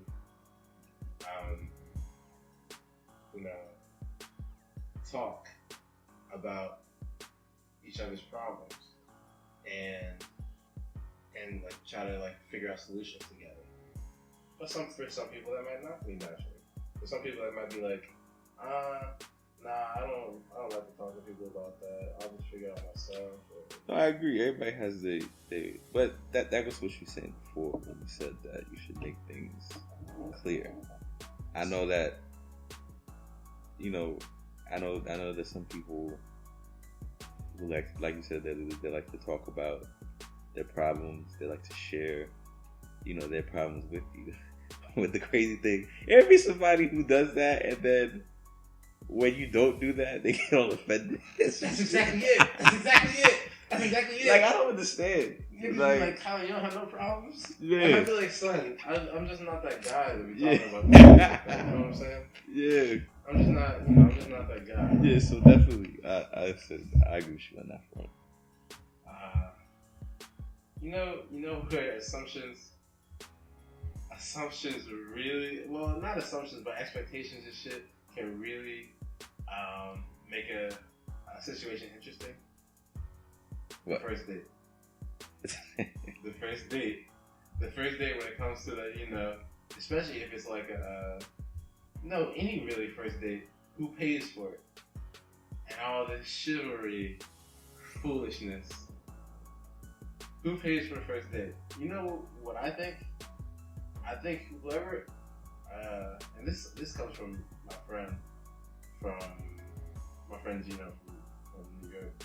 He was like, whoever asks the person on the date, whoever asks for the other person's time, should pay. So if a girl asks you out, and then they expect you to pay for that first date, that's wild. That's wild. So that's out of pocket. I agree. That's out of pocket. I agree. But that's what be happening. And a lot of girls will ask you out in ways that's not like asking. They'll be like, "Oh, when are we gonna go out?" type shit. "Oh, when are we gonna hang out?" type shit. "Oh, and I'm like, all right, bet. Like, that's basically you asked me for something, so let's make it happen. Let's not make that. And then you wanna make it seem like I'm supposed to pay. And this is the thing. Feminist women want everything to be equal, and then all of a sudden, when it benefits them, they don't want to be equal. Vis-a-vis paying on the first date. Oh, well, that's just something a guy should do. Don't talk to me about what a guy should do and what a guy shouldn't do when we're trying to break down stereotypes and fight gender norms and roles. Come on, son. Don't talk to me about what a guy should do that. And then turn around and say that you want, equal this and equal that. Let's equally pay, dickhead. Listen, I just want to say, I'll put a little disclaimer out there. I did not subscribe to the words that my co-host has spoken in this podcast. I don't know what he's talking about. You have to have an opinion I about this. support what? It's like, nah, I'm messing with you. I just think it's crazy how the things women would be asking niggas to do, and and then the things that they'd be expecting men to do happen. Who should pay on the first date? I mean, honestly, you want my honest question? Yeah, that's my question. I don't care. Because the reason why I say I don't care is because I just think that society we live in, I think that chivalry is dead. Whoa, chivalry not dead. I think it's dead, son. Chivalry not dead. Because listen, you hear me out. Because in this day and age, certain things that was considered chivalrous, you know what we consider that now? What? Thirsty. For example. Ooh. Ooh. Hear me out. I like you like that. You like where I'm going. You like where I'm going with this. Think about it. Okay, so you're going out. Okay, you're trying to pursue a woman, right? What is the class? What's a way to kind of express because you're opening car doors, right? You're laying your jacket down. Okay, we're going somewhere. You're opening regular doors. Okay, keep going. You're paying on the first date. Okay, we'll be out of that. Keep going. Shit. What's a way to kind of convey your affection without? Because I'm a Gemini, so convey your affection without saying too much. Yes. Smack him on the butt. I take it back. Listen, I don't know what he's talking about. I don't know what he's talking about. Now we're gonna have somebody calling. We're getting swarmed by police right now. Nah. Oh man, my future's over, isn't it? Now we're gonna have a Me Too story. Somebody's gonna find us. Everybody gonna find us. Oh man, it's unacceptable. All right, come on, man. What's a way? Just give me the answer. I'm not giving me the answer. I feel like you're getting close. This is a classic example. What's a way of kind of conveying your feelings without directly saying so? Rapunzel, let down. Okay, all right, fucking nigga, you get some flowers. Oh, you get the flowers. Oh my god, nigga saying Rapunzel. What the fuck? You talking about Rapunzel, nigga? What the fuck? Okay. All right, flowers. So So what you're about to say is that flowers are corny. What I'm saying is, in the past, probably if you gave a woman flowers or whatever, usually she'd just be flattered by it or whatever. Mm-hmm. Now it's like you give a woman flowers, they gonna call you back. Yeah, I think, yeah. What you call it? I mean, that's a whole different conversation. That's a conversation about how nice is too nice. Yeah, but if it's not flowers, you just open the door and shit like that. You complimenting a woman on her appearance or whatever. And now, obviously, if it's not suggested, complimenting people is always is a lot. Not always, but a lot of times is taken well. It depends. I just feel like nowadays you don't be fake just about lurking. No, I just feel like nowadays you can't be as chivalrous as you were in the past, in previous years, because it's a different kind. It's viewed from a different lens. It's viewed as being thirsty. So crazy. I don't really care who pays for what. Chivalry is not dead, because chivalry, I feel like, is just an extension of gender roles. And so, as per gender rules, chivalry always has to do with the man is stronger than the woman, right? And so you can't say that nowadays. So for chivalry, you can't say that nowadays. No, you can't. But chivalry has to do with men open the door for a woman because the man is stronger or whatever. The man should do it. Or men pull out the seat because the woman is dainty and she needs to sit down correctly and be pushed in. And the man should walk closer to the street, because if a man gets hit by a car, he'll survive. But if a woman gets hit by a car, she won't. Shit like that, you know what I'm saying? And I don't think that is necessarily dead, because what woman doesn't want like a strong dude to protect and shit like that? And do they want a strong chivalrous dude? No. There's a new chivalry now. The new chivalry is can you defend me, my honor, in an argument, in a fight, at the bar? I don't know. It's definitely not dead. Chivalry? I don't know if chivalry is dead. All I know is I'm not paying on that date. Well, I'm not gonna say I'm not gonna pay on the first date. I'm not gonna say that. I'm just gonna say, I don't think that it's cool to just assume that. So maybe you could be like, bro, you could be like, oh, you want to split it? All right, that's a great question to ask. I might shoot you down. I might say sure, but you not being able to split it and not being willing to split it, that's a bad sign. Or if we're sitting there and you don't even go for your wallet, I'm like, come on, son. But whatever, I'll take it in stride. And then imagine when it gets to the second date and she says I'm not that. Are you insane? Are you crazy? Are you? I mean, I do agree with you. I feel like the person, usually for me, is if I ask a girl to hang out, a woman to hang out, I'll most of the time I'll make an effort to pay for it. The first time. I mean, I will. If you and really almost that doesn't make sense. Well, here's the thing. I don't really go on too many. I try not to date. Say it again. Dates. Unless I'm getting like dinner and a movie dates. Right.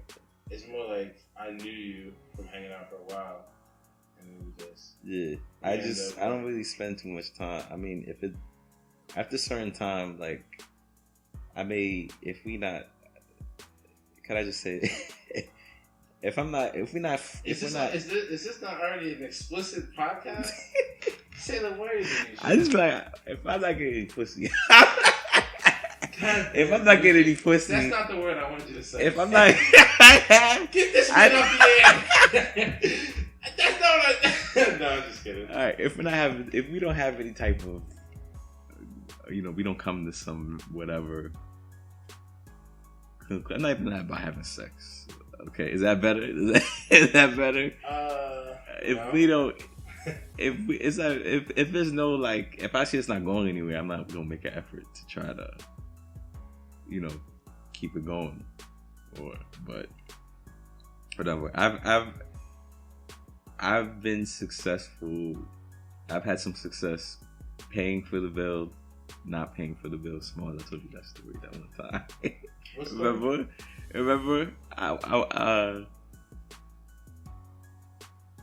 I split the bill with the chick. And this is the first day?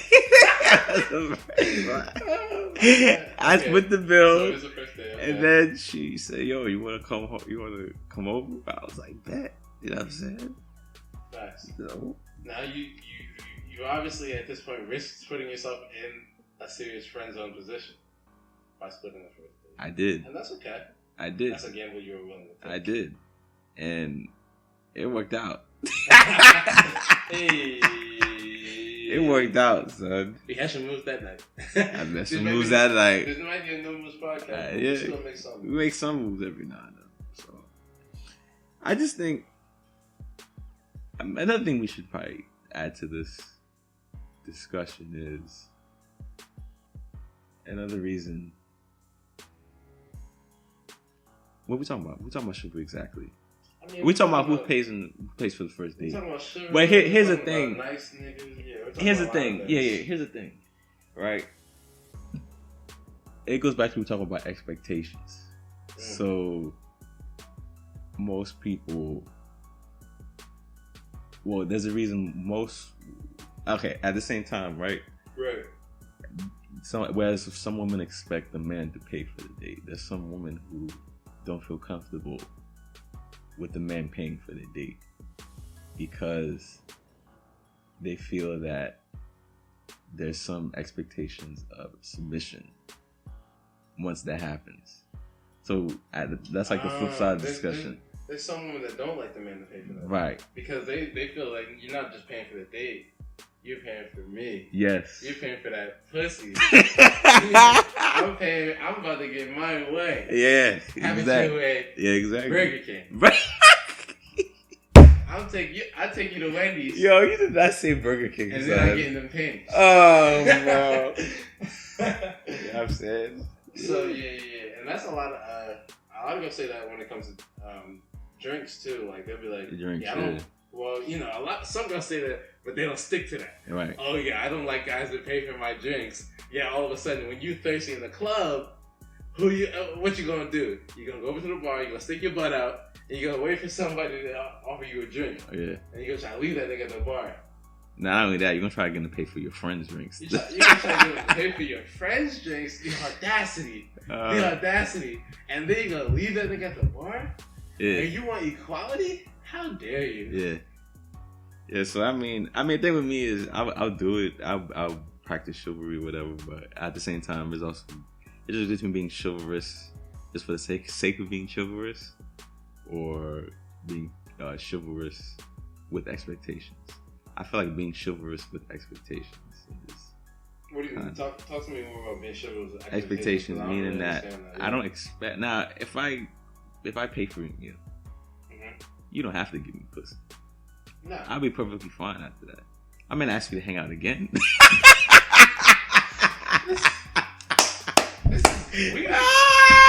We might have to cancel this thing. Throw the whole thing out, right? Throw the whole thing out. If this airs, please. I'm just saying that that doesn't happen 100% of the time. Maybe 90% of the time. I'm not just gonna ask you to hang out again. But that's okay. We can still be cool. Nah, I would say I give you 2 chances. Really. I mean, depends on. It's all about the expectations. Why am I taking? Listen, if we set up the expectation of I'm trying to fuck you. Why am I taking you out of home? If we really set up, man, Meech just spilled some water, but it's all good. Oh, your laptop is safe. If I'm setting up the expectation of I'm trying to fuck, why? I mean, we might. why? I don't necessarily think that we need to play patty cake and, you know, dance around the subject and have me take you out somewhere and then you stop over for Netflix and all that. You know what I'm saying? Let's be adults about this shit. But let's cut. You know, if you want that type of relationship, talk to me about that too. But let's be adults about what we want. Right. You know what I'm saying? Right. I know exactly what you're saying. What was I gonna say? But here's the thing. Men and women are very different. Meaning that men, I think women are more shallow than men. And listen, no. Hot take. We really cannot air this podcast. We really can't hear this shit. But anyways, let me just not say that. Let me say this between men and women is that men, you know, we're not afraid to admit that fact, right? What fact? Like, we're not afraid to go after what we want. Like, if all you want is, like, if you want sex, if women thought like men, they're just like what you just said. You just be like, all right, let's do it, fuck it. Like, there are plenty of, but yeah, women are more reluctant to do that. Women are more reluctant to do but that. They still some still do that. Some still do that, but it's not. Yeah, that's not really the norm. The only problem with men doing that is that they set your expectations for something different. So a nigga will creep up on you and he'll be like this, oh yeah, we can be wholesome, we can do this, we can do that. And then, those are the expectations he sets, and then y'all will fuck, in addition to some of those things maybe, and then he'll be like, oh yeah, that's really all I want. And that's when people start getting confused. That's when people start getting upset. But what I'm trying to say is it's not going to be what we would like, because women don't like to feel like prostitutes. Meaning that, I mean, in some weird way, I just think that by you courting, doing all of that just makes them feel better. Right. Or more important, rather than just... Oh, and that's why you're saying that women are more shallow, because they need those kind of tricky, you know, they need those kind of flowery things on top in order to feel confident in making a decision about the relationship with you. Yes. They don't just need the relationship; they need the flowers and the cherries on top. Yeah. Like, one thing one of my uncles told me one time, which kind of makes sense, is this can't be good. It's not good. We have to strike that from the podcast. Advice from an but old black. You know what?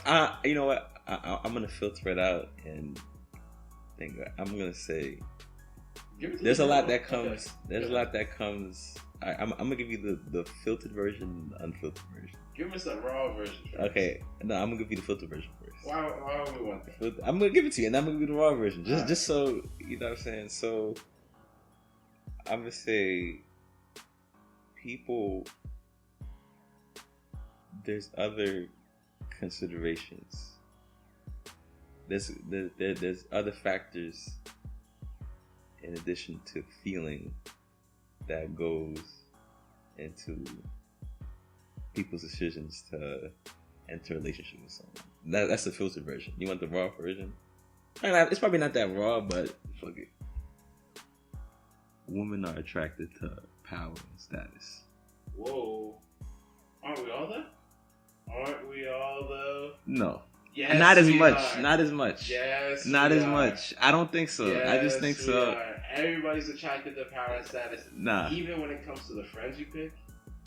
Even when it comes to, you know, you might not say that you pick a woman based off of power, but Beyonce looks way better, you know, than she would if she wasn't a singer-songwriter, multi-millionaire, you know, Beyonce. If you saw Beyonce in, you know, working at Ross, working at Marshall's, you'd be like, man, she's like an 8. Everybody right now thinks she's a 10. Everybody right now. Nah, I think she'd be a 9 if she worked at Ross. She worked at Ross. Okay, but 8 to 10 is like what? That's not a big difference, right? That's not a big difference. Now, ask yourself this question, right? Yeah. What if Jay-Z? Everybody knows Jay-Z. What if? I mean, I'm not fin. Let me finish. Let me finish. What if Jay-Z wasn't a multi? Well, he's a billionaire now. He's not. He wasn't a billionaire superstar rapper. What if he was Sean Carter working at UPS? What was? Now, ask yourself that question. Now, what would he go in Beyonce's eyes? What would he go from? Listen, he go from being. Everybody's attracted to ambition, and if he had the same ambition in that UPS, Oh please! if he had the same, Come on, ambition, son. If he had the Come same on, ambition son. as the Why Jay-Z you that lying? we know, and we had Son, the same you know you ambition lying. as You the know you Jay-Z capping, that we son. know, he would still be getting them UPS. Oh, he would son. still be getting them UPS girls left and right, son. Come on, son. He would still be getting them UPS girls left and right, son. We all know ugly people who you know. Beyonce? I don't know. I don't think that many ugly niggas getting Beyonce. He's not getting Beyonce. But everybody's attracted to ambition. That's it. Son, I just You're asked you a attracted question. You're attracted to ambition. You gotta be attracted to success. No, I am attracted to Just as No. much as you're attracted to success, you are. But, okay. What am I going to say? You're disgusting. You're with something with ambition. I think you're catching on something with the ambition part, but ambition is what? What's your definition of ambition? What's the definition of ambition? You know, somebody who wants something, has a plan for it. You know what I'm saying? They got tenacity. They're making moves. Right. But they think more of themselves than what they are. Right. But ambition implies what? A work in progress.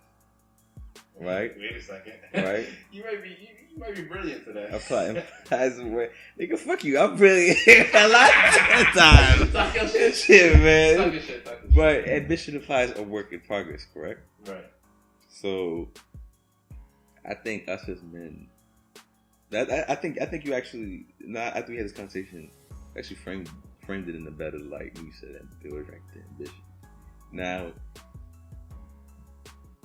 I think us as men, now we may notice a potential partner, love interest, whatever, fuck buddy, whatever you would call it, right? Mm-hmm. If we notice you have ambition, you may not be at that level you aspire to be at. You may be at the bottom, right? But because you have that ambition, we gonna rock with you. You feel me? Mm-hmm. You see what I'm saying? Now, when it comes to, you know, men who have ambition but aren't at the level needed to be financially stable or a provider. You feel me? You see where I'm going with this? Keep going. Keep going for the people who don't. I'm just saying that as men, we may aspire have an ambition, right? But if we aren't if we aren't there or close to the level that we aspire to be at in the eyes of the woman, when women are willing to be as patient as we are when it comes to certain. Are you insane? No. Yes. Patient men. Patient men. Patient. I'm gonna keep saying it until I mean, we fuck up. We fuck up, but we patient.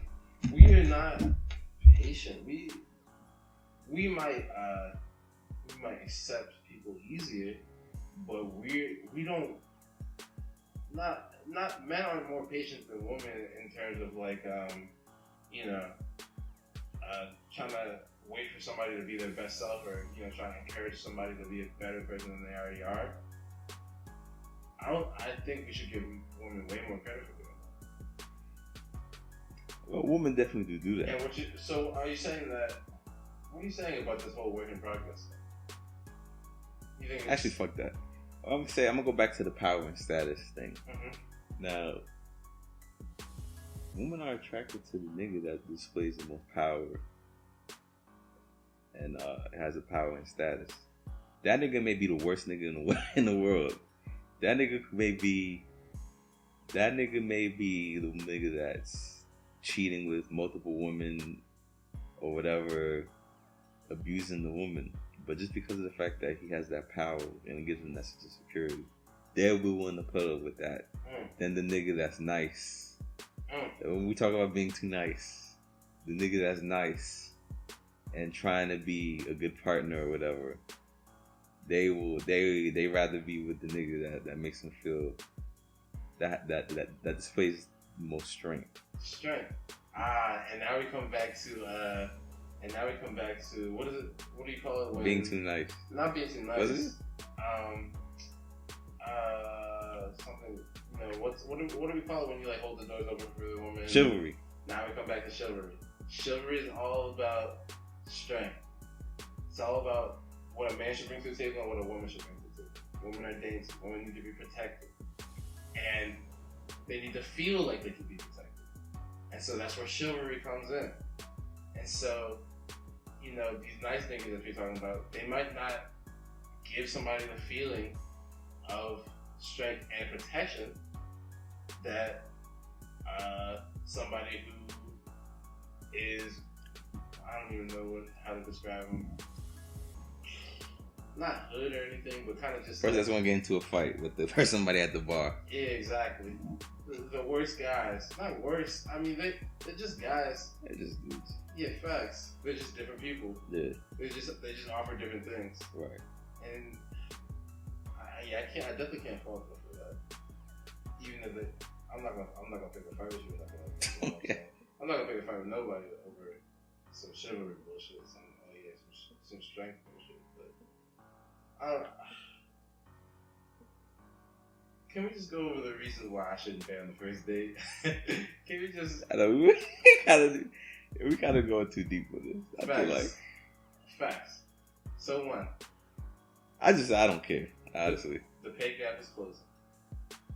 So women that start almost making... He said the pay gap is closing. Am I being You're not honest? wrong. I just. Am I being honest or am I being honest? Two, if I don't want you to pay on the first date, that can make it feel like I'm controlling things. When really, it should be both of us at the wheel. So why don't we split? I don't want to objectify you. I don't want to control you. Let's split. I mean, that's valid. And finally, this whole, who should pay on the first date is really bullshit because there are a lot of relationships out there that aren't man-woman relationships. There are female-female relationships and male-male relationships. And what we talking about? Several other things. And in those relationships, who pays? They split it. And why do they split it? Because that's the right thing to do. So why should a man and a woman be any different? I don't think that's entirely correct. Come on, son. Why would if two lesbians are going on a date, they split the bill? Do they not? I don't. And why do they split the bill? Because that's the only thing that makes sense. Son, I just don't think that you can just conclude that's the norm. They split the bill. I'm sure there's situations where one partner pays more than the other, son. I don't think you can just conclude. I'll pay for the movies, you pay for the popcorn, but that's still a form of son, split. no, I bet you there's something that to be like, yo, I'm gonna treat you. And boom, I treat you. But it's not based off of chivalry. It's not based off of chivalry. Men. I mean, yeah.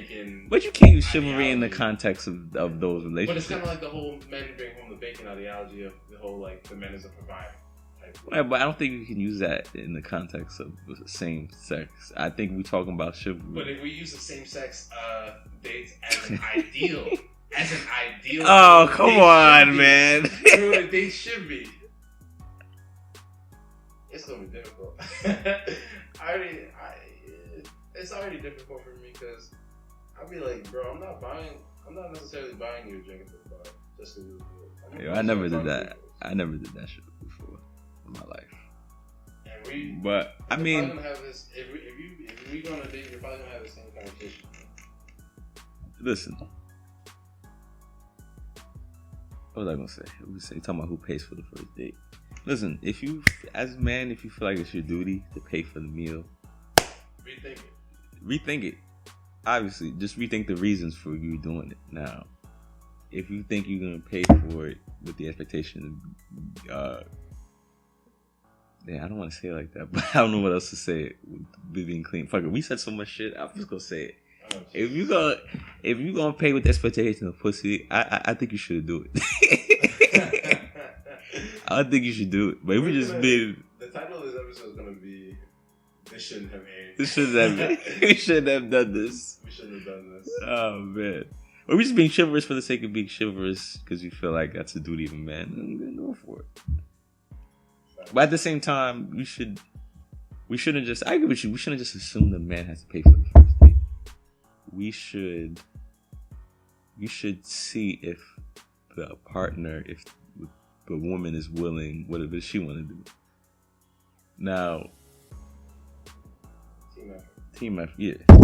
Don't just assume it's the duty of the man, just to see what the woman wants. Now, if you offer to pay, and the woman says, "This is my favorite thing to do when you kind of broke and don't have no money." When you try to, when the bill comes, you be like, "Oh, don't worry about this, such and such. I'll pay for it." Usually, my thing is if she says, "You sure? I can pay for it." I'll be like, "I bet this is the bill." You just gotta be like, why don't you just be like, split it? Let's split it. Let's split it. After she makes a suggestion, then I'll split it. But yeah, I said. Here's the thing is, I'm always, if I can't pay for both of our meals, then I shouldn't be out in the first place. So if it comes down to it, then I will pay for both our meals, but I'll definitely take that into consideration about thinking about, Right. how was the date? And do we have the same ideals? Are we on the same page? Facts. That's the end of the That's thing. the heart of it. That's the heart of it? Are we on the same page? No, I'm saying that. Yeah, are we on the same page? So And it's different for everybody. right. And, that's the end of the pages for the podcast. That's the end bro. of the page. It's 2 a.m. Damn, we said. We recorded this. Cat phones. You cannot tell them what thing. What? You can't tell them what? Oh, never mind. You can tell them that. They need to know. It's 2 a.m. It's late in the booth. They wanna peek into our process. Do they not? Do you not comment on it? Never know who's watching. What Never the know heck? who's watching. These guys are paranoid. Look back to the episode and see. I'm surprised that they use even half of their real names. Oh man. Yeah, this is why we do a podcast and not a show. Oh yeah. But God forbid we do videos. I would do it, but I don't know if Drew's gonna do it. No, Drew's not for it. Drew has aspirations. Yo, thanks everybody for listening. Thanks everybody for listening for the last, few weeks. Yeah. We were really trying to pump these things out for the summer, trying to grow as fast as possible. And, we got to thank everybody for keep clicking and sharing with their friends. So, spread the word. No moves. No moves is on the move. Anything else to say, Meech? Nah. No moves on the move. I like that. Facts. Merch coming soon. Take that. And we out. We out.